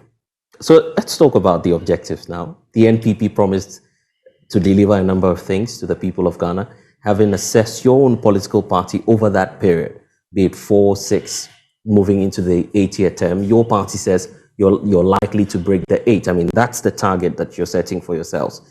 Looking at your performance now, if indeed you become the presidential candidate of the New Patriotic Party, how would you convince the people of Ghana that indeed the NPP deserves another term? On our record of achievement, all the way back from Kufuor to now, I will dare say that our tradition and its ideology represents the best options for this country. We are the safest pair of hands to handle and manage the affairs of this country. And it's been proven time again. That does not mean that everything is honky-dory. That does not mean that we get everything right. Right?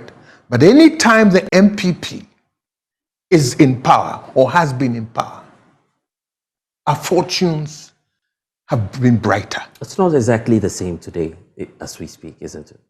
It is. Look, the difficulties the world and we are going through are part of the natural ups and downs that every human being or every country will and must go through. Yes, now things are difficult, and we admit that and must admit that. But we must array ourselves in a formation that presents and fashions out a credible solution for our upliftment. To me, that is more important, right? Your assessment today may be very different from your assessment next year as things begin to work through. So you believe it's more about external factors, largely? Look, Ghana is a small, open economy.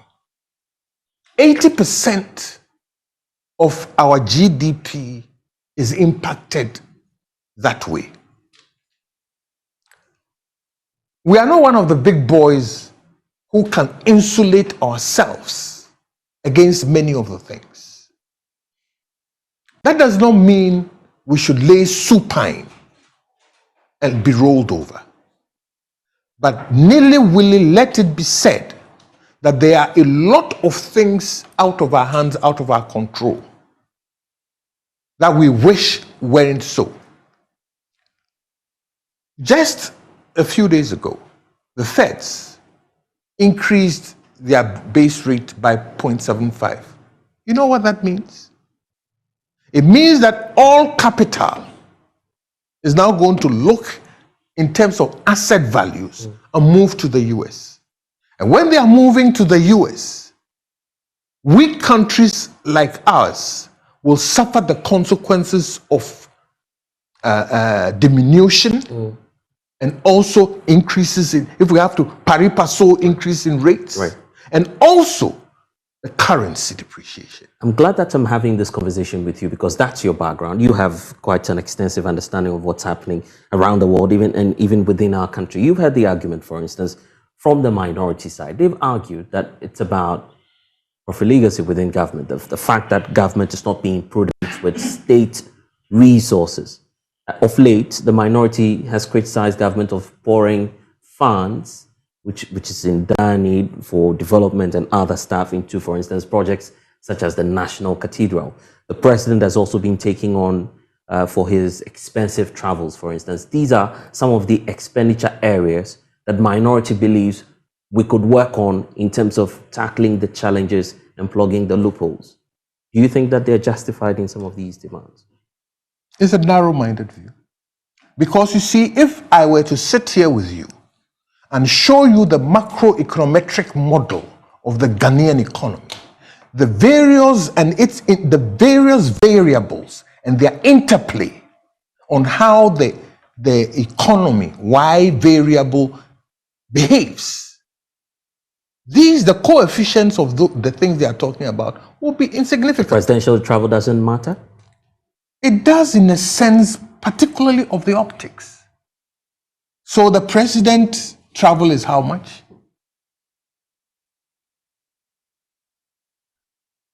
That it will derail a $66 billion economy? I'm not saying those expenditures are not important. But let us focus on the big things, right? That turn this economy. For instance, I was very dismayed at the hula baloo over e-levy. And I'm sitting there and said, guys, have you looked at your budget recently? We have a budget deficit close to 48 billion cedis. And we are haggling to death over 7 billion. Now let's say that, okay, granted, we give you the 7 billion. You still have a deficit of 41 billion. What are you going to, we are now going to do a Y levy and a Z levy to close the 41. That's not the argument. That's not where the problem is. The problem is with the flawed architecture of our national budgets. How be it that since 1961 to date, there's been only 3 or 4 years where we have had budget surpluses. Consistently, we are in deficit because we are playing games, smoke and mirrors. I'll take your solution to the Ghanaian economy shortly. But just before I do that, some have taken on the finance minister. They believe that it's about prudent economic management as well, and that the economic management team, we've heard the vice president mention the name, and obviously your name has come up at some point. It's no longer the case now, but you've heard about the names. The ultimate backstops with the finance minister, as many have argued. The minority is calling for his head. The fact that the president must dismiss him. Are you impressed with his work? That's their point of view. But are you impressed with the work of the economic management team? Look, you've been part. I have sat in economic management team meetings, and I've seen the enormity of the difficulties we face. Look, this country faces huge problems. Somehow, we've been able to opiate ourselves and minimize these problems. And even attempted to dismiss as if they were minuscule and not important. We have opiated ourselves to minimizing the problems that have faced this country for 30, 40 years. We better wake up, right? And see the development of this country as a joint collective effort requiring the contribution of each and every one of us. Otherwise, if we place it on the heads of one person or two persons, we'll be joking. I guess that's coming up because we've heard the refrain. The NPP has the men. You've heard that. I have. You've heard that before. I have. And I will not shy away from it. Because I know the talent and the qualities in the NPP. I will not shy away from it. Whether all the talent are getting the opportunity to play the necessary roles is another matter. I sat with an MP yesterday for about 4 hours, and I was blown away. Depth of knowledge, capacity, his intensity, all of that. So I asked him, what committee does he serve on in Parliament? Youth and sports. We have the men, but are they being deployed properly? My late brother, who had been chief executive of Food and Drugs Board for 8 years, was not even on the health committee. We have the men. The question is whether we are deploying them in such a way that we maximize their skills to the benefit of party and country. That is a separate matter.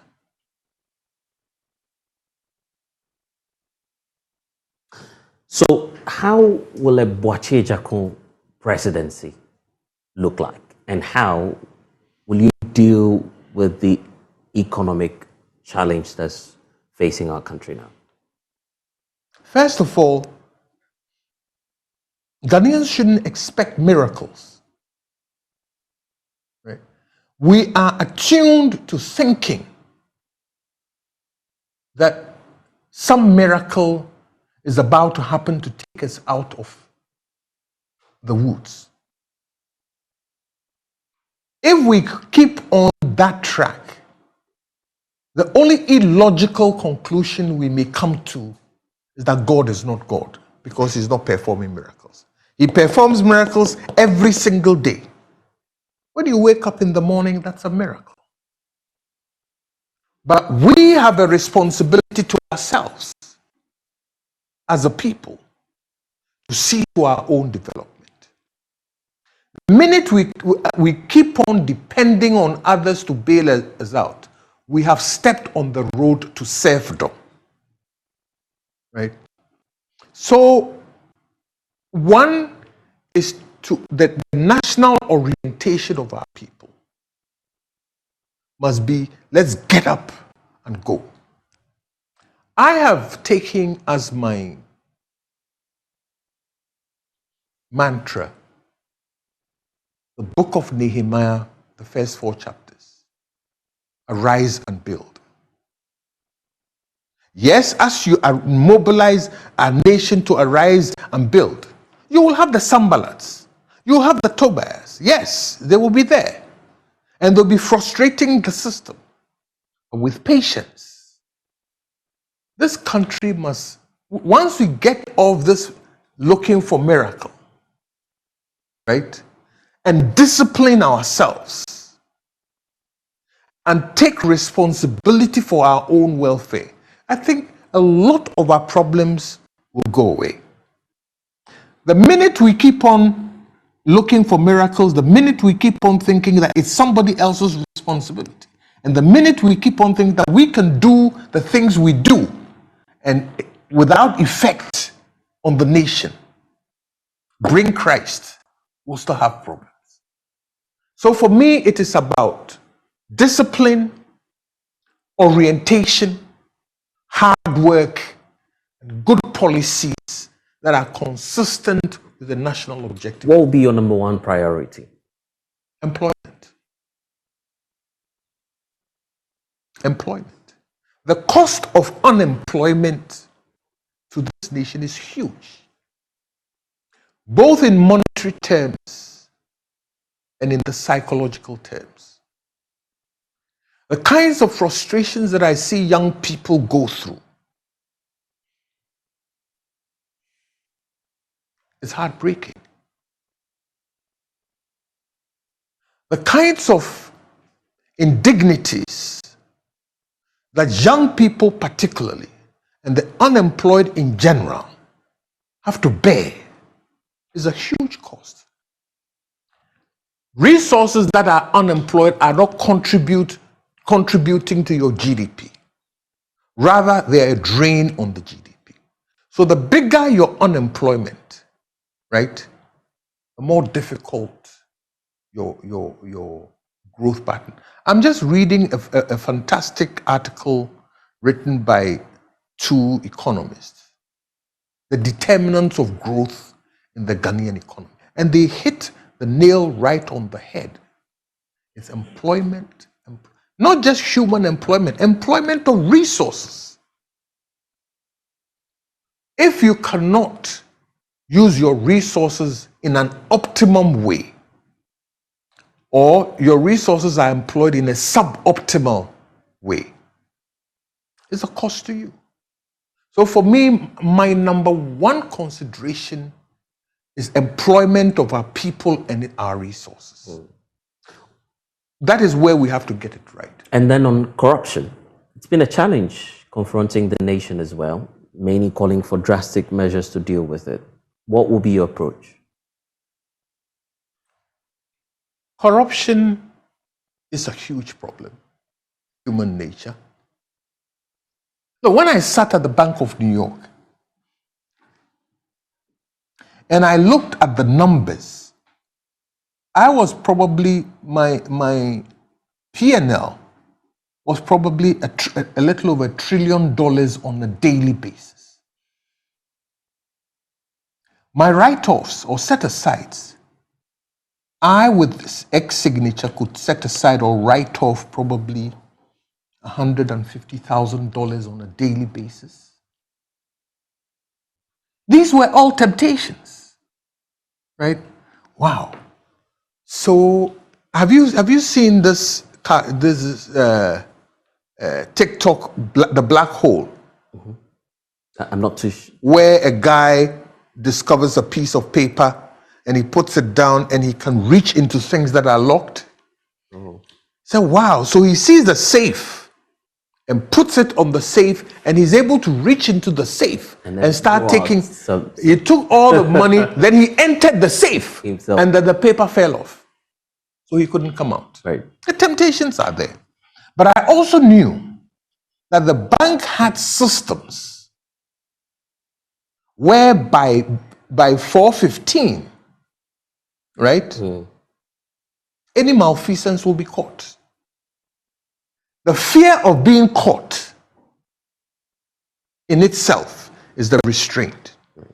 So we have to put in systems that can tell you what is going on almost in real time. And when you are caught, the punishment must be obvious, right? Measurable punishment so that it serves as instructions to the many. I'm sure that definitely, as the time goes on, we'll try and explore some more of the ideas and plans that you have to execute, if indeed you're giving the opportunity. Eventually, it is the party, your delegates, that would have to give you that opportunity. Definitely. What's your message to the delegates? At least they're at one stage now. Finally, what's your message to them, expecting that that opportunity will be there where you'd be presenting yourself to them? I always tell the generality of the party this. My party, right or wrong, I stand by you. We have to stand by this party and make sure that we have a leadership that is inclusive, a leadership that rewards service, and a leadership that will stand up and make them proud to say that I'm a member of the MPP. Because that leadership will be delivering the goods and services that our people need.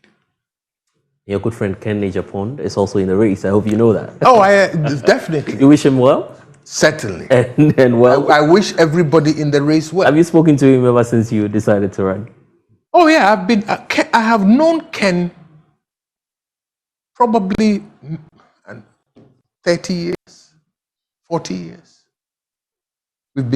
I haven't spoken to him probably in 5 months now, but let's see how it goes. Good friends contesting the same elections, but remember that even brothers can contest in an election.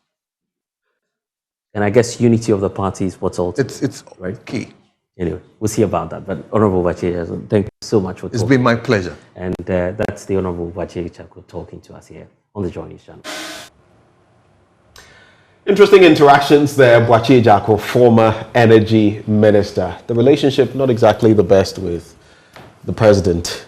Are you surprised? How times change, right? Know, right? They do. You know, people talk about relationships and how. Manager.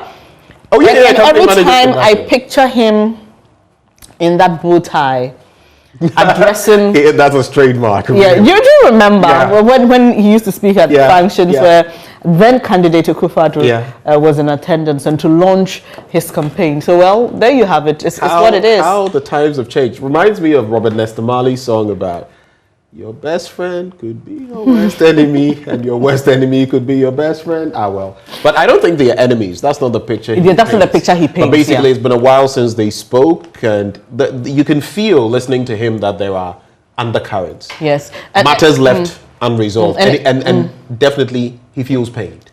Exactly the point I was trying to make. I just think that he feels pained. He wishes that, I mean, at least even with the termination of his appointment, the way it was handled, the president didn't deliver it face to face, and considering the kind of relationship they had. Anyway, it's time to move on. We'll be taking your comments on the show shortly. Today we've been discussing agric farmers deciding to move from food crops to cash crops. We've been talking about the men's gold story. I'll be showing you that invoice, very sad one. Stephen's invoice indicating the amount he needs to do that second surgery to save his eyes. And we've also been doing that interaction with Boakye Jako. But while we wait for you to call us and share your thoughts, Awake is premium purified water treated through strict purification processes to ensure that every bottle on the market refreshes you better. We have the perfect size for every occasion, 330 and 500 ml bottles to fit your pockets and bags. 750 ml for the heavy drinkers, and 1.5 liters for those who always want more, like Benjamin. We have also introduced our special 19-liter jars for offices and homes. Now, you just need to stay awake with Awake Purified Drinking Water wherever you go. Come on, grab a bottle of Awake water and get quality hydration. Awake Purified Drinking Water, one for life. Remember, for every bottle you purchase, an amount is donated to the National Cardiothoracic Center. It's produced by Casapreco. For bulk purchases, please call 026-235-1251. Now, did you know that the income of a young entrepreneur from some selected businesses is exempt from tax for a good 5 years? Any young entrepreneur engaged in manufacturing, information and communications technology, agro-processing, energy production, waste processing, tourism and the creative arts, horticulture and medicinal plants does not need to pay income tax on these activities for the first 5 years of operation. A young entrepreneur engaged in a business that enjoys an initial 5-year concession benefits from the following applicable tax rates for an additional 5 years. Here we go. Accra and Tema, you enjoy 15%. Other regional capitals outside the 3 northern regions, you enjoy 12.5%. And outside the other regional capitals, 10%. And in the 3 northern regions, 5%. If you want any further clarity, all you have to do is get in contact with your nearest GRA office, Ghana Revenue Authority, Integrity, Fairness, and Service. And just so you know, Ghana has now developed double taxation treaties with the United Kingdom, Belgium, Denmark, France, Germany, Italy, among others, for the relief from double taxation on income arising in Ghana. Taxpayers benefit from tax credit facilities under the double taxation treaty. So know that and take advantage of it when suitable. Now let's offer you the very best of progressive and flexible way of owning your home in Ghana. Rent to own a 2, 3 or 4 bedroom house or beachfront villa in the new Accra city. Cities and habitats rent to own at a price you can afford and at a pace you can pay. Visit www.newaccra.city for more details, or call or WhatsApp 0555 530 300, 0577 911101 or 0557 054 635. The Planned Cities Extension Project, shaping Ghana's urban future. And it's now time to hear what you have to say, and we'll do so shortly after this.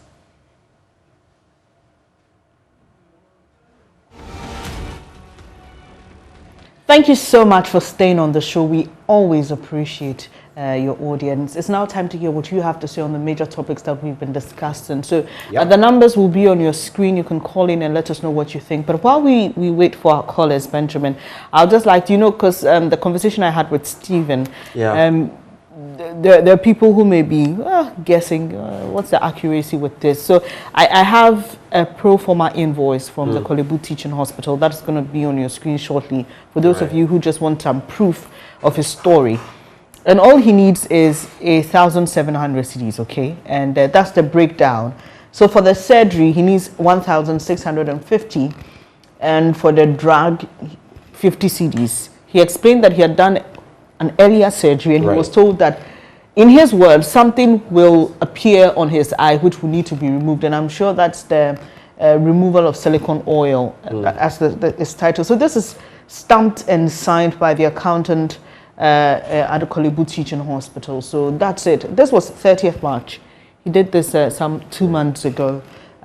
Give or take, there could be fluctuations, but give or take, which is why if anyone wanted to reach out as well, you could add a little top up, because obviously post-surgery there always are add-on. And for me also, the touching thing is his children, 6 and 1.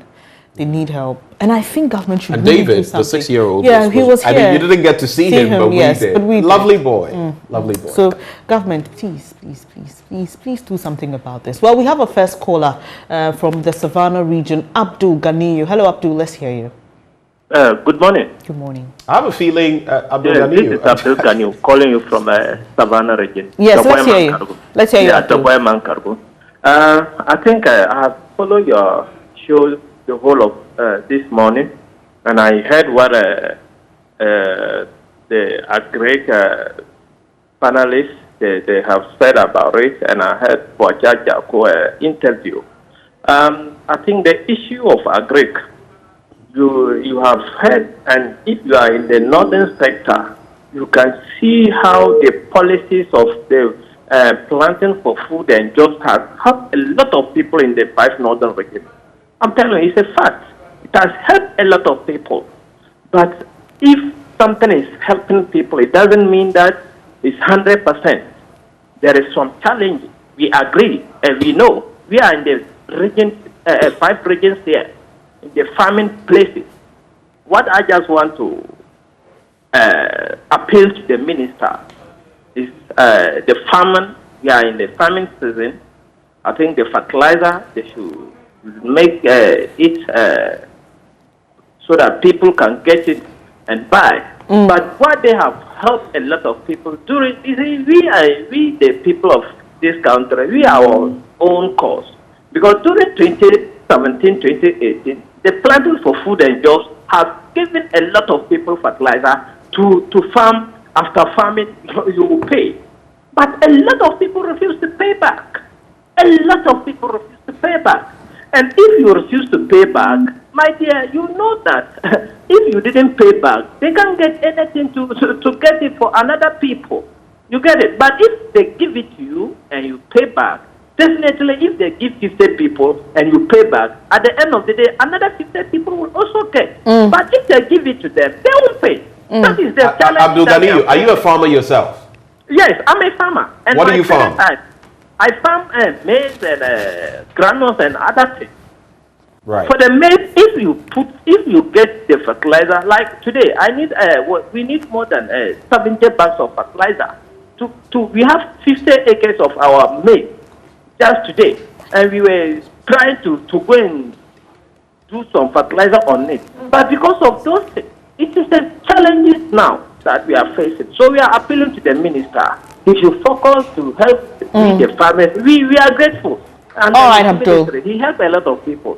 But he should do more for us to benefit. All right, Abdul Ghani, thank you for calling us and sharing your thoughts. I'll just add this. When you do call, because of time, just restrict your comments. Abdul Ghani, very important points you made, but try to, if you can address your issues in some 30 to 40 seconds. Yes, would appreciate that. For that. We still have time for a few more calls. Just call the number at the bottom of your screen. And you know, it's interesting, the back and forth in the agric sector. So the agric minister says something, and then you have the farmers. Some of them say no, it's not so. They're saying, well, it's so, but it's not as perfect as he's painting it and all that. It was an interesting conversation you had. Destroying yourself 100%. I mean, really. Realistically, where do you, even in advanced countries, they don't have policies that, score themselves. Obamacare comes to mind, for example. There are so many policies. I mean, scoring yourself 100% is a bit over the top. We have a caller, Simon from Pusiga. Hello, let's hear you, sir. Please, I'm going to talk about the agri sector. Hello? Hello, Simon, we can hear you. Yes, I'm saying the agriculture. Yes, go ahead with your thoughts. Go ahead. Please, our agri sector is now getting very bad. The agri sector is now what? We have to. What I'm saying is, agri sector is very bad. The sector now is very, very bad. So they should come and then rebuild it. Okay. Okay. All right. So that our people will enjoy, and then we will still, so that we will be counted like a Ghanaian. No, our land is there for us, but we can't get. Okay, Simon. It appears we have a problem with his line there. Sorry about that, Simon. But Daniel is joining us from Techiman. Hello. Let's hear you, Daniel. Hello. Good morning. Good morning. I like your program. Thank you. My contribution to your program. I heard. Hello. Okay. All right. I heard one friend talking about agri and the input and how the processes we can go by so that we can boost the economy. Actually, I second that. really, I think like if the state will help like the one, this is one factory, and I mean create some land they use, and then the state will facilitate the growers and all those things, so that the young guys can get plantations that will help the country. That's my suggestion. Thank you. Thank you very much. Let's head to Tepa now. We have David. Hello, David. How's Tepa this morning? Let's hear you. Yeah, what I want to contribute is that when normally we just said we don't have, farmers doesn't pay loans back, and because of that, they are not going to be funded. As a country, how can we get food to eat? So I feel the government should put measures in place after giving them the loan. Then they also put measures in place for recovery. Immediately the harvest is the product is due to this. The government goes in there to help them to frequent supervise it and see how they can recover the loans fast, so that the citizens can get food to eat. Thank you very much. All right, thank you. David. It's interesting how he brings up that, because that was a comment passed at a point. I think it was in your name. But she also mentioned last year, a typical example she cited, cabbage farmer. I think about 5 to 10 acres, and then the farm gets flooded. He can't possibly pay back.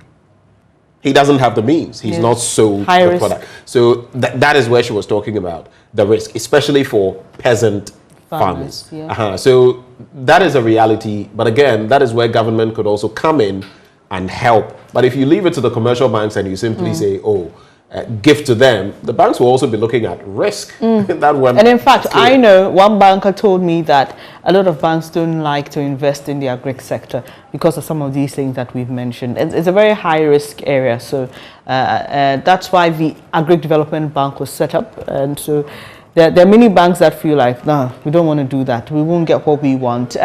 But quickly, we'll take Mumuni from Wa and then Ransford from Takwa. So Mumuni, please make your comment straight to the point and brief. I want to contribute to how the farmers are talking. Please go ahead, Mumuni. Yeah, I want to contribute to the agri sector. Mumuni, please listen to me over the phone. Go ahead and make your point, please. Hello? Well, we seem to have a challenge with Mumuni's line, unfortunately. Can we pick our last caller, Ransford from Takwa? Yeah, I said I want to contribute to the agri sector. Please go ahead and make your contribution. We are playing that the agri minister to help us so that we also get the fertilizer to use in our Upper West region. Are you a farmer? Yes, I'm a farmer. What do you farm? We farm a lot of maize, granite, and then this watermelon. So this is the planting season for you, right? Yes. Okay. And is it too early to predict what your yield will be, or you can tell if you have a good yield or not? Yeah, when we have a good yield, we are now looking for fertilizer to put our watermelon. Okay. And we are not getting it. All right. Okay. Mumuni, thank you very much. I'm sure the Agri Minister is listening. We'll take our last caller, Larry from Bolga. Hello, Larry. Let's hear you quickly, please. The problem is that sometimes I do sympathize with those who are into that industry. Why? Because most of the times when you realize the investment that is being put there and the outcome of it, sometimes it creates panic to those who are interested to go to that sector. Because you realize that a lot of people do invest heavily, and the outcome sometimes it discourages those who happen to associate themselves to those who are in that industry because they are not making any profit. And sometimes it is more discouraging. If government could have created more innovative means in such a way that at least those who are investing in it, it can encourage the young ones who are coming to have interest in that sector. It will have influenced a lot of the youth who are unemployed to go to most of the agri sectors in order that this kind of one or two issues to go away. Well, thank you. Thank you for so sharing much. your thoughts. You know, it's a very important point he makes, because when you look at those who are in active labor in our country, you can look across the years, some 35 to 40% are always in the agri sector. So if we really got it right, especially for peasant farmers who constitute the bulk of agricultural workers, that would be quite a step. That would be quite a step in the right direction. Thank you all for calling to share your thoughts. Like I always say, we don't take it for granted. Thank you that you can make time to join us. But that's all time will permit us here on the AM show. From myself and Benjamin, we wish you we wish you the very best of the rest of your day. Do stay. News Desk is up next.